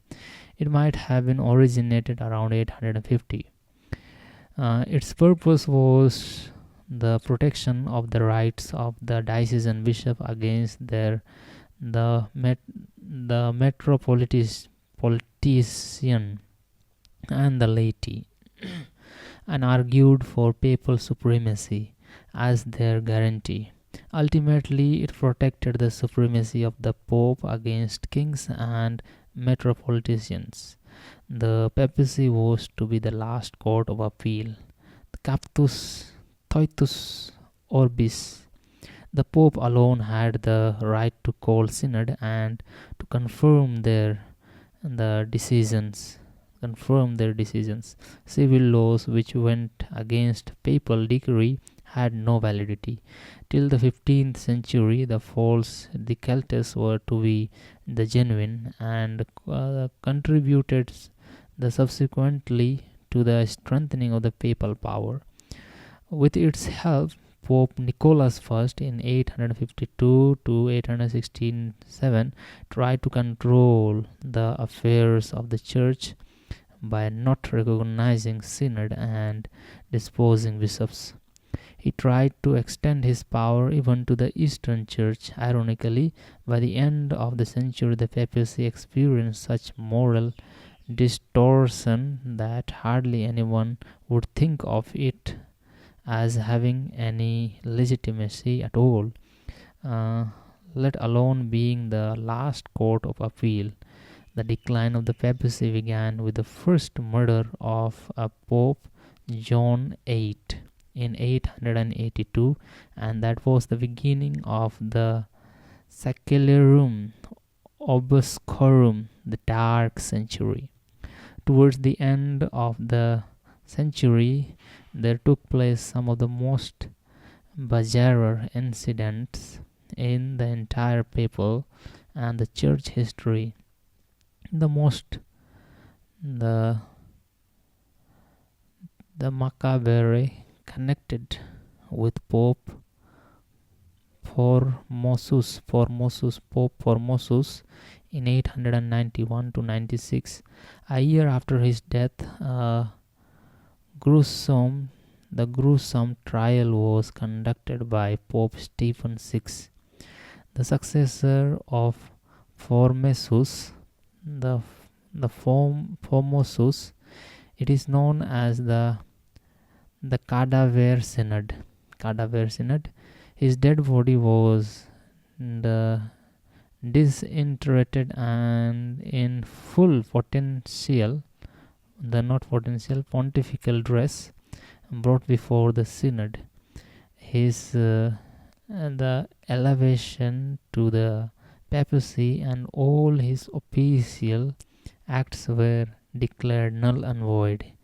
His crime was that he was said to have committed spiritual adultery. He had been bishop of another diocese before becoming the bishop of Rome. Since at that time the bishop was said to be wedded to his diocese, this was considered spiritual adultery. Even his 3 fingers were cut off, and corpse was cast into the Tiber. Tiber was a river. It was recovered by a hermit and reinterred, means it was buried again. The supporters of Formosus rose up against Pope Stephen II. They strangled him to death in the same year. After the death of Leo IV in 855, according to several chronicles, the chronicles of later years, for 2 years and 7 months a woman disguised as man regained as pope. The female pope, whose name was Joanna, this was proved to be false later on. Number 41. The theological controversies. They raised also some theological controversies. The first was the revival of Augustine's theory of predestination in 884 by Gottschall in 804 to 869, who would be condemned for heresy. The next controversy was about the Eucharist.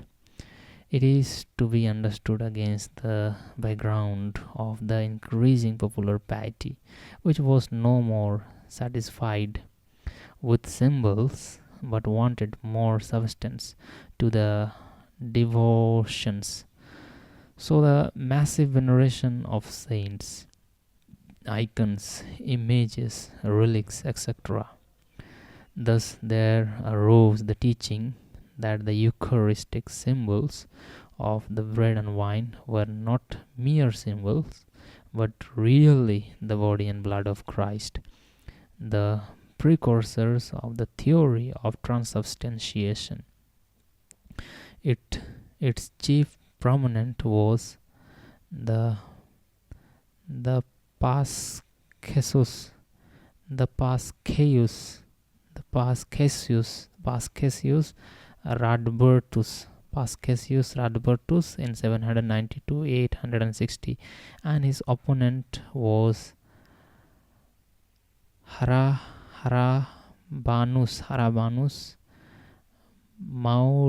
Harabanus Maurus in 780 to 856. In 844, the Radbertus published his De Corpore et Sanguine Domini, in which he asserted that the host is the same flesh that was born of Mary. The Harbanus Maurus, the Archbishop of Munich, said that Christ is present in the Eucharist in essence but not in appearance. Others who joined him were Rathramunus of Corbie and John Scotus. The controversy reappeared in the 11th century when the Berengar of Tours revived it. Both predestination and the Eucharist would become important themes of the reformers. Number 42. The revival of iconoclasm. For the Eastern churches, the crowning of Charles the Great as Holy Roman Empire in 800 was a serious affront of the Eastern Emperor. Then there arose a second wave of iconoclasm from 813 to 844. The West showed little interest in it, but the East saw in it a question of its separate identity. At the synod called in Constantinople by the Empress Theodora in 843, the Eastern churches established the Feast of Orthodoxy in honor of the icons, a feast celebrated even today by the Orthodox churches on the first Sunday of Lent. Charles the Great further alienated the Eastern churches by his approval of the Filioque at the Synod of Aachen in 809. But it was really added to the creed only in 1014. Number 43. The Photian Schism. This was another event that contributed to the alienation between Rome and the Constantinople. In 858, Pontius, a layman, was appointed Patriarch of Constantinople by the emperor after deposing the Patriarch, the Ignatius. So Pope Nicholas I excommunicated Pontius in 863. In 867, a synod in Constantinople deposed the Pope. This led to mutual excommunication of an schism between Rome and Constantinople. At the Fourth Council of Constantinople from 869 to 70, accepted as the Eighth Ecumenical Council by the Roman Catholic Church, Pontius was officially condemned and excommunicated. This council also ranked the ancient patriarchates according to their importance: Rome, Constantinople, Alexandria, Antioch, and Jerusalem, besides approving the veneration of icons. Number 44. Apostles of the Slaves. The century is famous for the missionary work of two brothers, Cyril or the Constantine in 826 to 69, and Methodius, Cyril and Methodius, two brothers from 815 to 85, the so-called apostles of the Slavs or slaves, people of the day's Eastern Europe. They became the founders of the Slavonic literature by the inventing the alphabets for the language, pioneer of the enculturation by adopting Slavonic also for the celebration of the liturgy, and circulating a Slavonic vision, the version of the scriptures.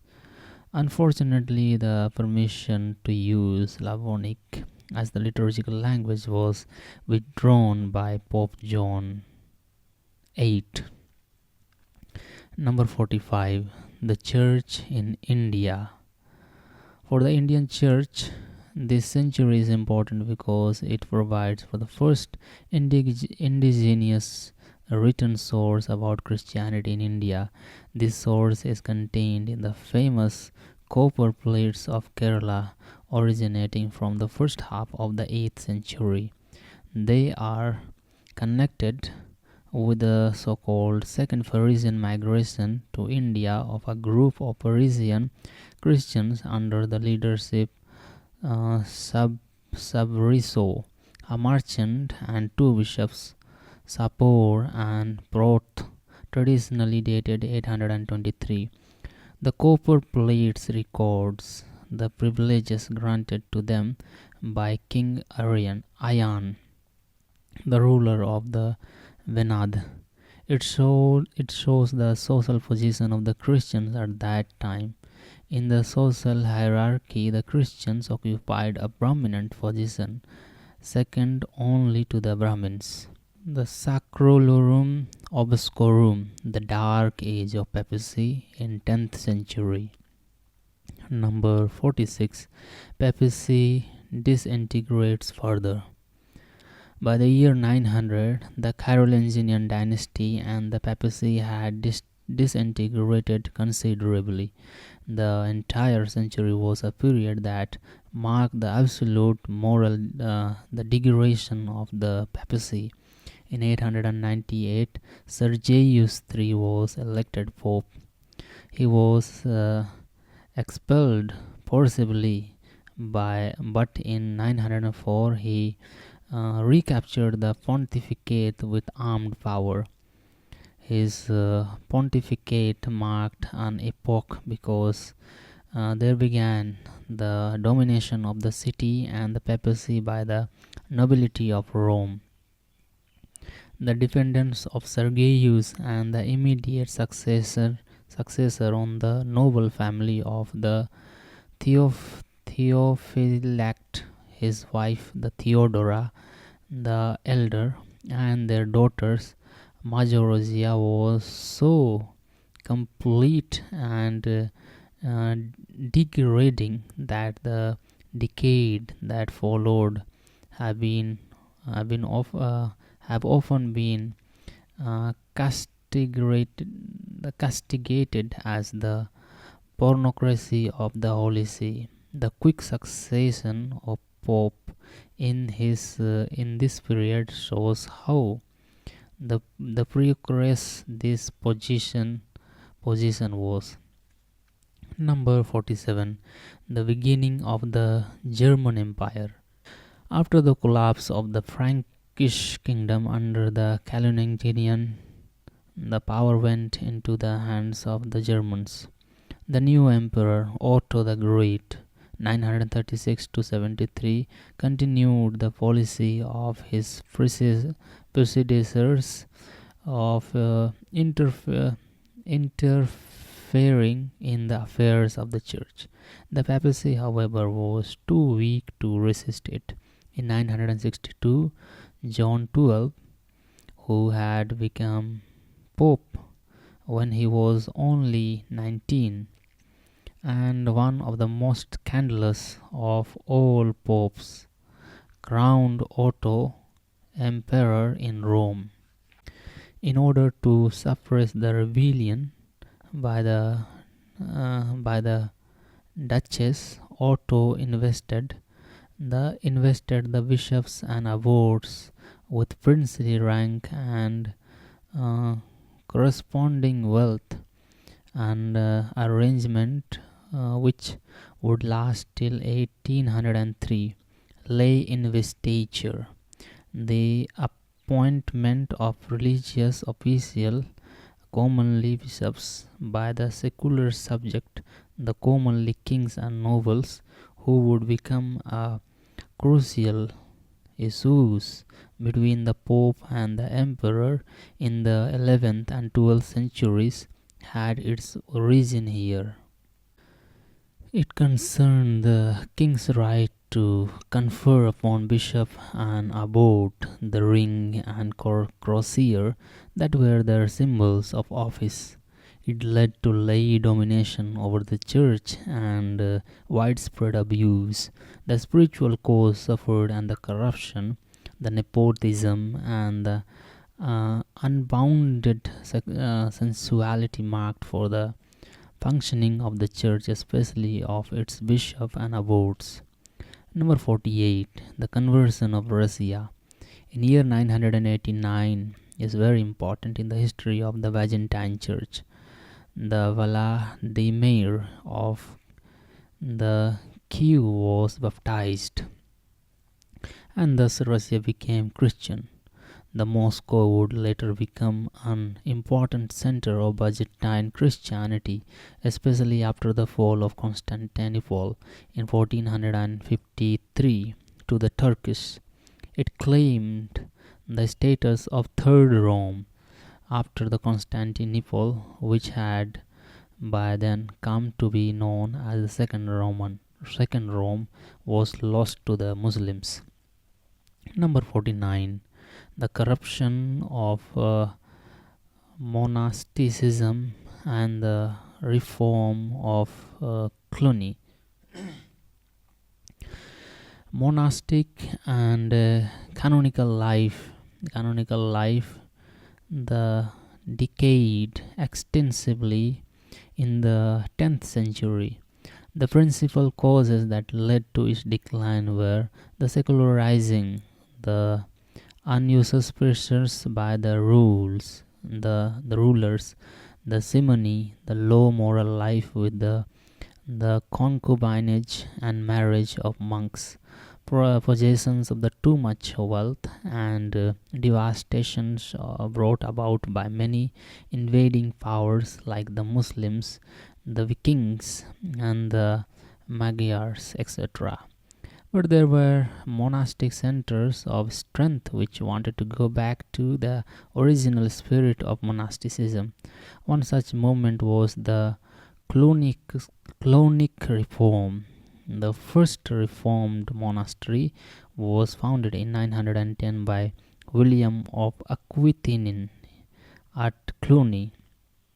It was a move to free monasticism from every power, secular and spiritual, and to safeguard its inadequacy. Under such abbot as Odo 927 or 42, the Odolio 993 to 1048, Hugh in 1049 to 1109, etc., it was to experience tremendous growth. From 984, the movement was supported by the emperor and extended to the whole empire as the remedial measure against the moral the decadence of the papacy and the church. It would become an important agent to reform the church. It saw the main reason for the decline of the monasticism in lay control, and therefore put the order directly under the Pope. By the beginning of the 12th century, there were some 1200 Cluniac monasteries in Europe. They were to observe strict silence, much longer hours of prayers, and had a solemn liturgy. These very practices would lead to the decline of Cluniac monasteries later on. Its main weakness was the neglect of the need of the individuals. Another reform was of the canons, the priests of the cathedral churches. They were also given rules. Another area of reform was to provide better education to the monks and the canons. But the level of the education in the 10th century was not very good, with the condition of theology in an appealing state. It would take many more years before the scholasticism set the standard for the theological education. In 1993, at the canonization of Ulrich of Augsburg, we have the first instance of the canonization by a pope. Till then, it was the prerogative of the bishops or the regional synod to canonize a person. From 932, we see the practice of private masses, which originated around the 6th century, becoming a practice in the church. It would soon become an abuse, and so, at a synod in 1022, Siligernedes, a law had to be passed forbidding priests from celebrating more than 3 masses a day. The Gregorian reforms in 11th century, Libertas Ecclesia, number 50, Gregorian reform. By now, on one side, Christianity was being established in more and more countries, and more people were accepting it or being compelled to accept it. But the papacy was in a state of confusion till the middle of this century. However, some reforms were also introduced by the popes, especially the German popes. One of the reforms was the reform of the papal election. In 1059, Nicholas II, 1058 to 1061, decided to free the election of the pope from the control of the emperor. He came out some regulation by which the candidate was to be elected first by cardinals, bishops, and cardinal clergy. Finally, the clergy and the people were merely to approve the selection. The emperor's right was to respects were respected, but these had to be given each new emperor. In 1060, the advisor of Henry IV, declared these regulations null and void, and forced him to intervene in the election of the next pope, Alexander II. He was co-founder of the Pataneros in 1057, an extreme lay movement for the reform of the church, especially of the clergy. They hunted down clergy. They found out who had practiced the ceremony and forced them to observe celibacy. At the death of Alexander II in 1073, the archdeacon Hildebrand was the acclaimed pope by the people during the funeral, and he took the name Gregory VII. Gregory II, Heliabord, his name. His election thus already nullified the regulations made by his predecessor a few years earlier. Pope Gregory VII introduced a lot reforms in the church, which is known as the Gregorian reform. It is an attempt by the Pope to free the church from lay domination. It was initiated by George through his two powers theory, which affirmed that spiritual power is superior to temporal power. and that the Pope, as successor of Saint Peter, possesses the fullness of spiritual power. He enhanced papal authority considerably and laid the foundation for the Roman Catholic Church of the Middle Age, what we call Christendom.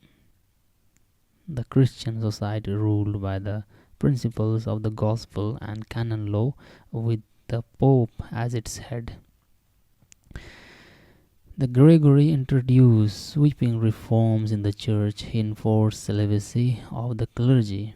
In 1075, at the Lantern Synod of Rome abolished lay investiture, that is, bestowal by a layman of the insignia of ecclesiastical office upon a cleric.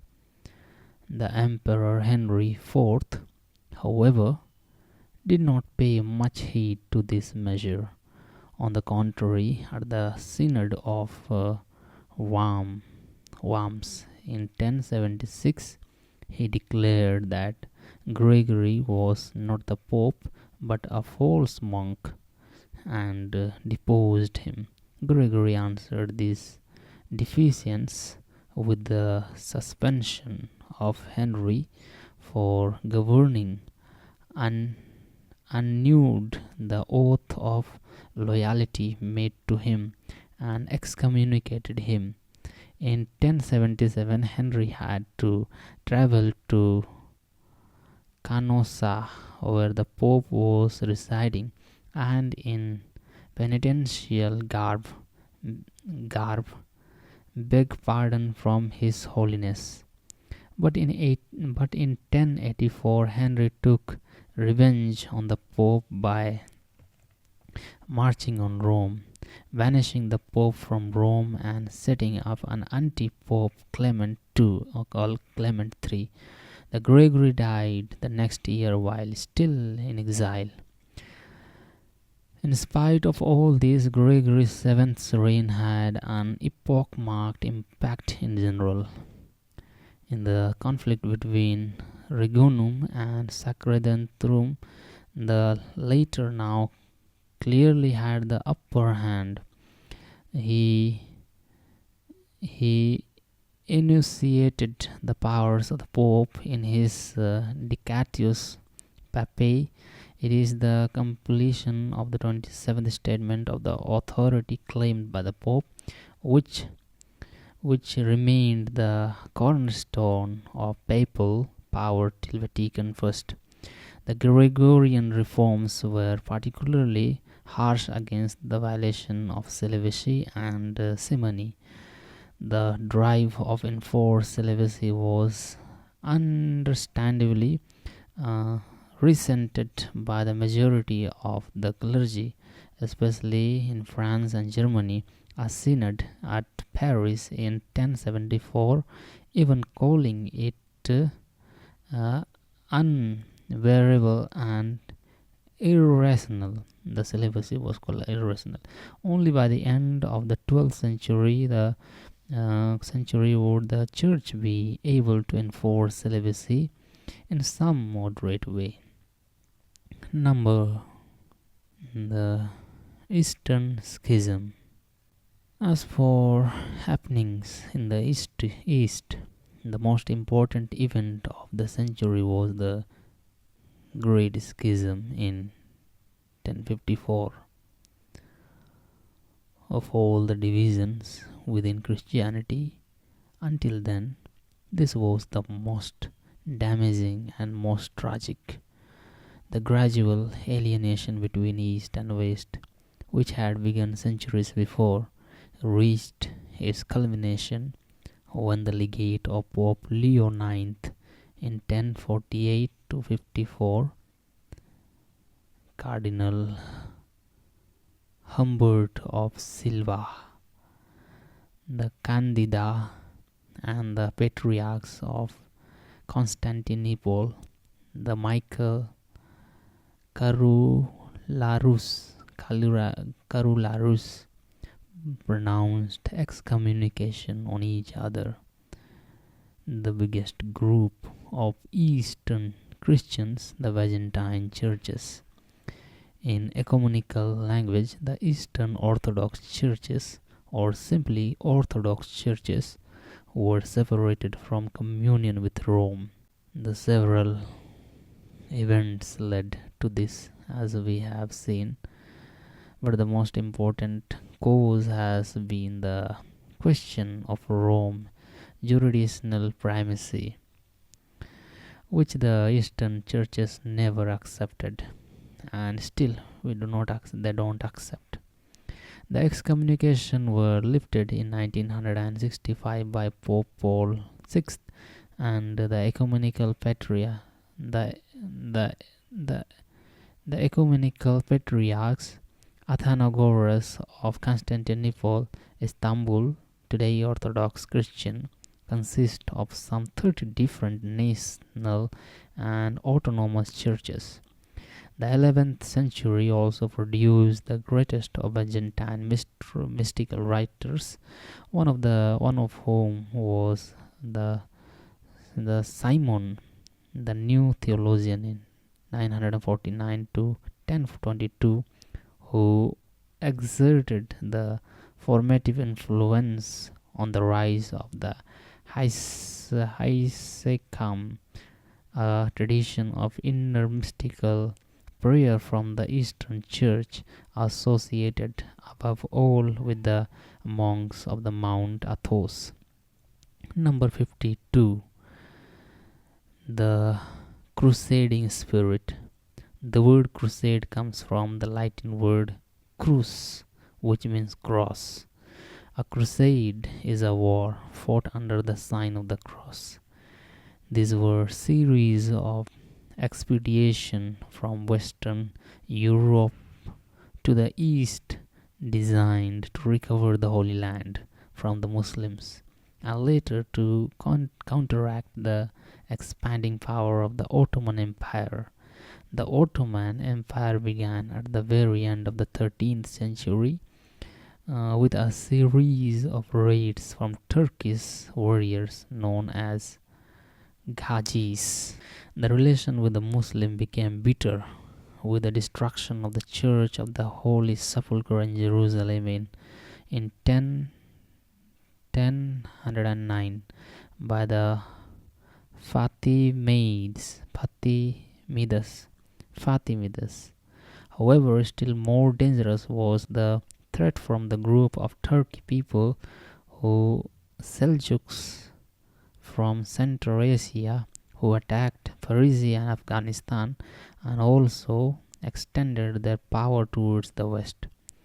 The decisive event was the Battle of Manzikert in 1071, where the Byzantine army was routed completely. This is what prompted Emperor Alexios I to appeal to the West for the help. Already in 1074, Gregory VII wanted to send an army to help the Byzantine emperor, but was not successful because of the conflict between France and Germany. At the Synod of Clermont in 1095, Pope Urban II decided to give help to Byzantine emperor, and thus were born the Crusades. The first crusade took place in 1096 to 1099. In Hungary and Asia Minor, they would be driven back by the Turks, but finally they managed to capture Jerusalem in 1099 and set up a Latin kingdom there, which lasted till 1187. There were massacres of Jews and Muslims during 5 weeks long siege. The Crusades have left behind a bitter legacy in the relation between the Christians and Islam ever since. Number 53. Birth of the Scholasticism. In 1093, the Anselm Abbot of Beck became the Archbishop of Canterbury. He is considered the father of the scholasticism. known for his famous definition of theology as fides quaerens intellectum, faith seeking understanding. His ontological proofs for the existence of God roused lively debates for centuries. The concept of God as the highest concept includes his existence. In his book, Cur Deus Homo, he replaced the patriarchistic and early Middle Age ransom theory of redemption, God paying a ransom to the devil through Jesus Christ and buying back the fallen human race, with the theory of satisfaction. Christ was born as a human being in order to restore the glory of God that was wounded through the sin of Adam. 12th century, Age of Crusades. Number 54, More Crusades. The 12th century was the century of the Crusades. The first crusade, as we have seen, was from 1096 and Jerusalem was captured in 1099. The second crusade from 1147 to 1149, preached by Bernard of Cherbourg, was provoked by the fall of Edessa, but it failed to relieve the situation of the East in any way. In 1187, the Saladin recaptured Jerusalem, and this disaster provoked the Third Crusade from 1189 to 1192. The considerable territory was recovered, but Jerusalem itself remained in the hand of Saladin. But he allowed Christians to make pilgrimages to the holy places in Jerusalem. An unfortunate side effect of the crusade was its shameless anti-Semitic stance. The capture of Jerusalem was accompanied by a horrible massacre of the Jews. This was one of the many high points of the centuries-long anti-Semitism and pogroms against the Jews in many European countries. It is even said that compared to the Christians, Muslims were more tolerant towards the Jews. Number 55. The papacy consolidates its power. The councils of the Western Church. The papacy consolidated further the position won by Gregory VII's reforms in 12th century. At the Concordat of Worms between Henry V and Callistus in 1122, lay investiture was finally abolished. The popes were supported in the reform, the endeavors by the new religious orders and the ecumenical councils of the Middle Age. Today, the expression the General Council of the Western Church is preferred to the ecumenical councils. In the 12th century, such councils were held in the Lateran palaces. Unlike in the first millennium, they were convoked by the Pope. Lateran first. The Ninth Ecumenical Council was called by Pope Callistus II in 1123 for the solemn confirmation of the Concordat of Worms, which ended lay investiture. It also decided the reform cleric discipline and forbade simony. It also forbade priests, deacons, and subdeacons for keeping women in their house except their mother, sister, and aunt, and any other who were above every suspicion. Then the Lateran Second and 10th Ecumenical Council was called in 1139 by Innocent II for the reformation of the Church after the schism that had taken place at the election 1132-38.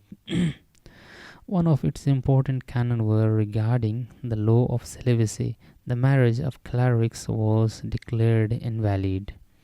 It also forbade monks to study medicine and prohibited the charging of interest.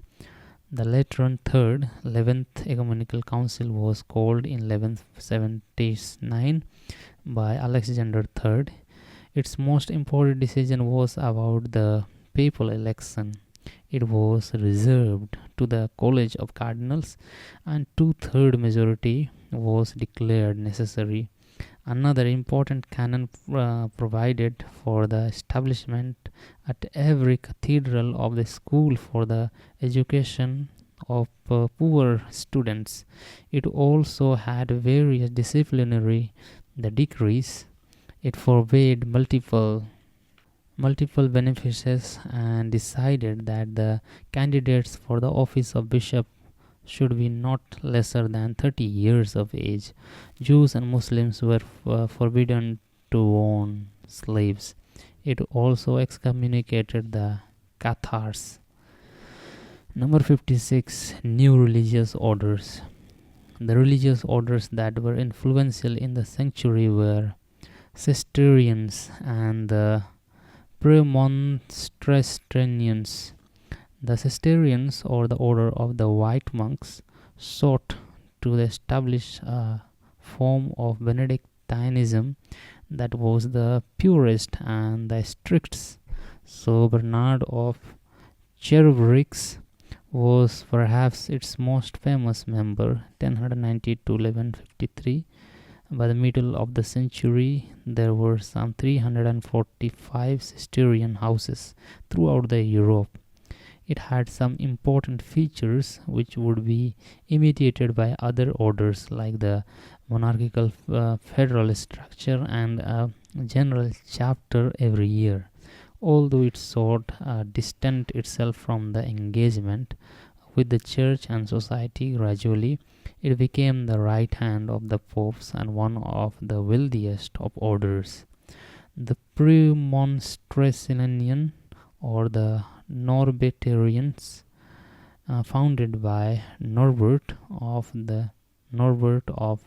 Janten in 1080 to 1134. In 1120 were canons who followed the rules of Augustine, canons regular. There emerged also military orders like the Hospitallers, the Knights of Malta, confirmed in 1113, the Templars in 1118, the Deuterochers Orden in the Teutonic Order 1119, etc. In 1150, the Hildegard of Bingen, a Benedictine nun, founded her famous convent in Rippertburg near Bingen, Germany. With her versatile personality and wide knowledge, she was one of the most important personalities of the century. The year 1156 perhaps marked the inception of the Carmelite, going back to the group of hermits on Mount Carmel in Palestine. Around 1195, there emerged the Trinitarian, an order founded for the ransom of the Christian slaves from the hands of Muslims. Later, it also fought for the abolition of slavery. Number 57. The progress of scholasticism. This is also the period of early scholasticism, theology of the school. The precursors of the scholasticism were the translators of Platonic and Neoplatonic works, especially the Dionysius, the Areopagite.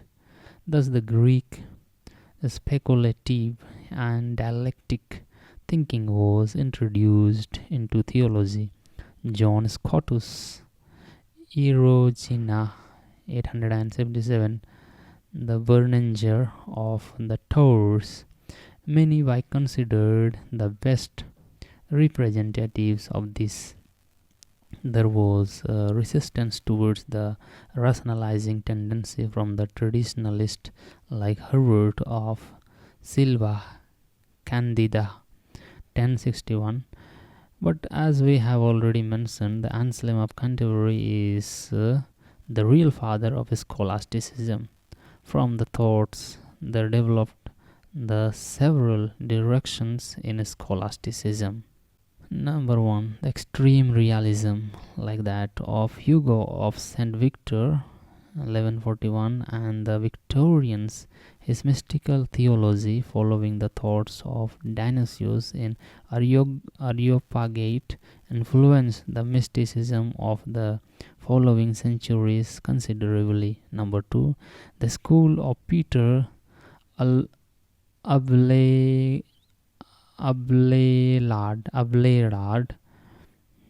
and Abelard 1142.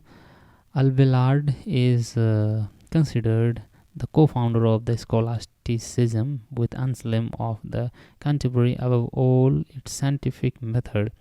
He, unlike Anselm, does not proceed from faith but from methodical doubt. Nihil condemnatio intellectum. One should not believe what was not already understood. Bernard of Cherburyx achieved the condemnation of many of his works. One of his pupils, Peter Lombard, 1160, would become famous through his 4 books of sentences. Sentencerum Liveri Quattror. It was the uncontested text book of theology till the 16th century. The moderate realism, which developed through the study of the Aristotle by the Domitian, like Thomas Aquinas, for the nominalism, the denying all realism. Their full of development took place in the 13th and 14th century. This is also the period when canon law originated as the science. The monk Gratian, 1158, collected the law of the church in his Decretum Grantitini in 1140. Number 58. The reaction to Western Christendom. The church's worldly ways were also challenged by a small group of Christians, many of whom were branded as heretics. In the early church, heretics were mostly people who challenged the teachings of the church as Christology, the Trinity, etc. But now they challenged the church itself. Some of the famous heretical preachers and movements were Peter de Bruce, 1105, Henry of Lausanne, 1135, Arnold of Brescia, 1155. The Cathari appeared from 1140, who were excommunicated by the Third Lateran Council of 1179.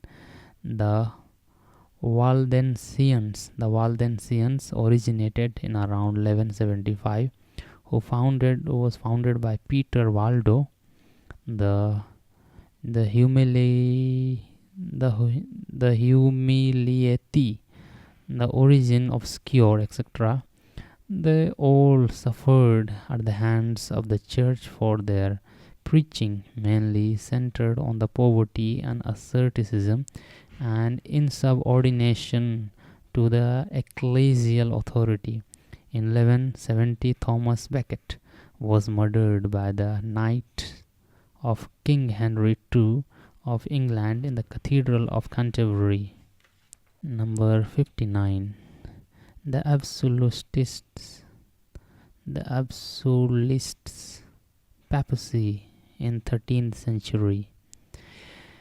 The papacy achieved its greatest height of power under popes like Innocent III (1198 to 1216), Innocent IV from 1243 to 54, then Boniface VIII from 1294 to 1303.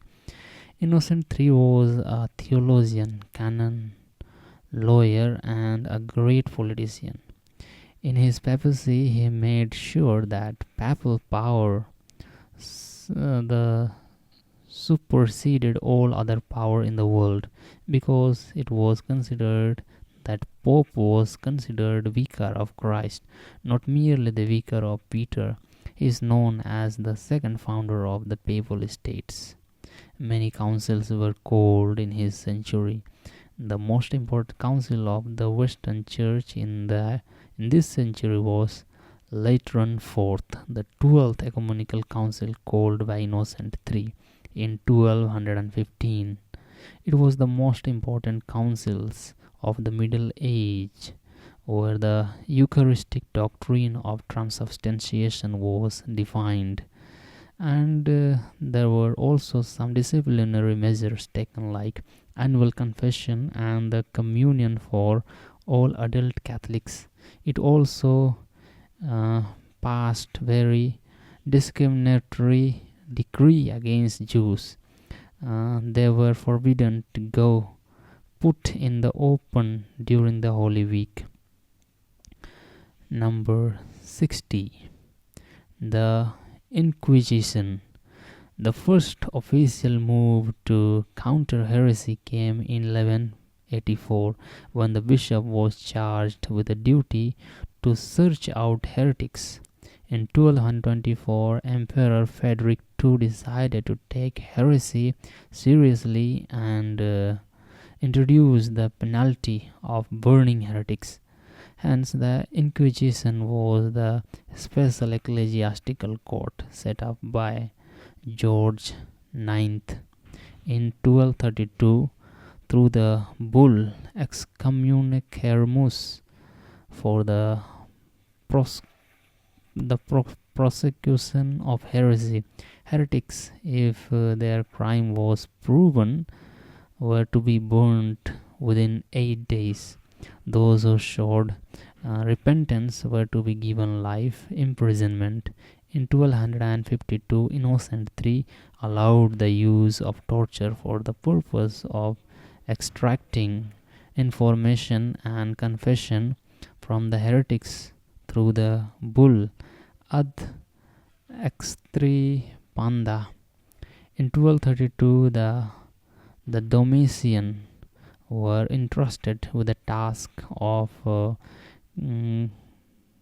conducting the Inquisition, the measured against the principles of the gospel. The Inquisition was a worldly, unchristian enterprise and remained one of the most disturbing episodes in the church history. Number 61. The Mendicants.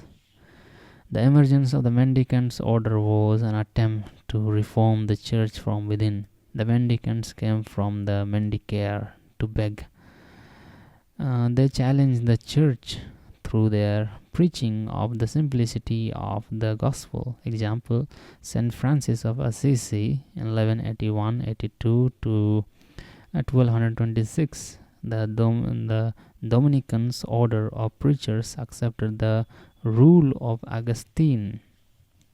Number 62. The beginning of world mission. An important feature of the 13th century was its approach to missionary work continued in Europe, but thought was also given to the people outside, especially the Muslims and the Mongols.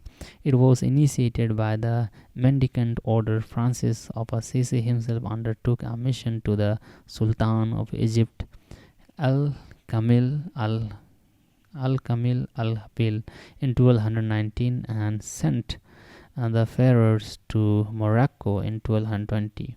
Another area for mission was the Mongols, who had captured large part of the Asia and even had threatened Europe.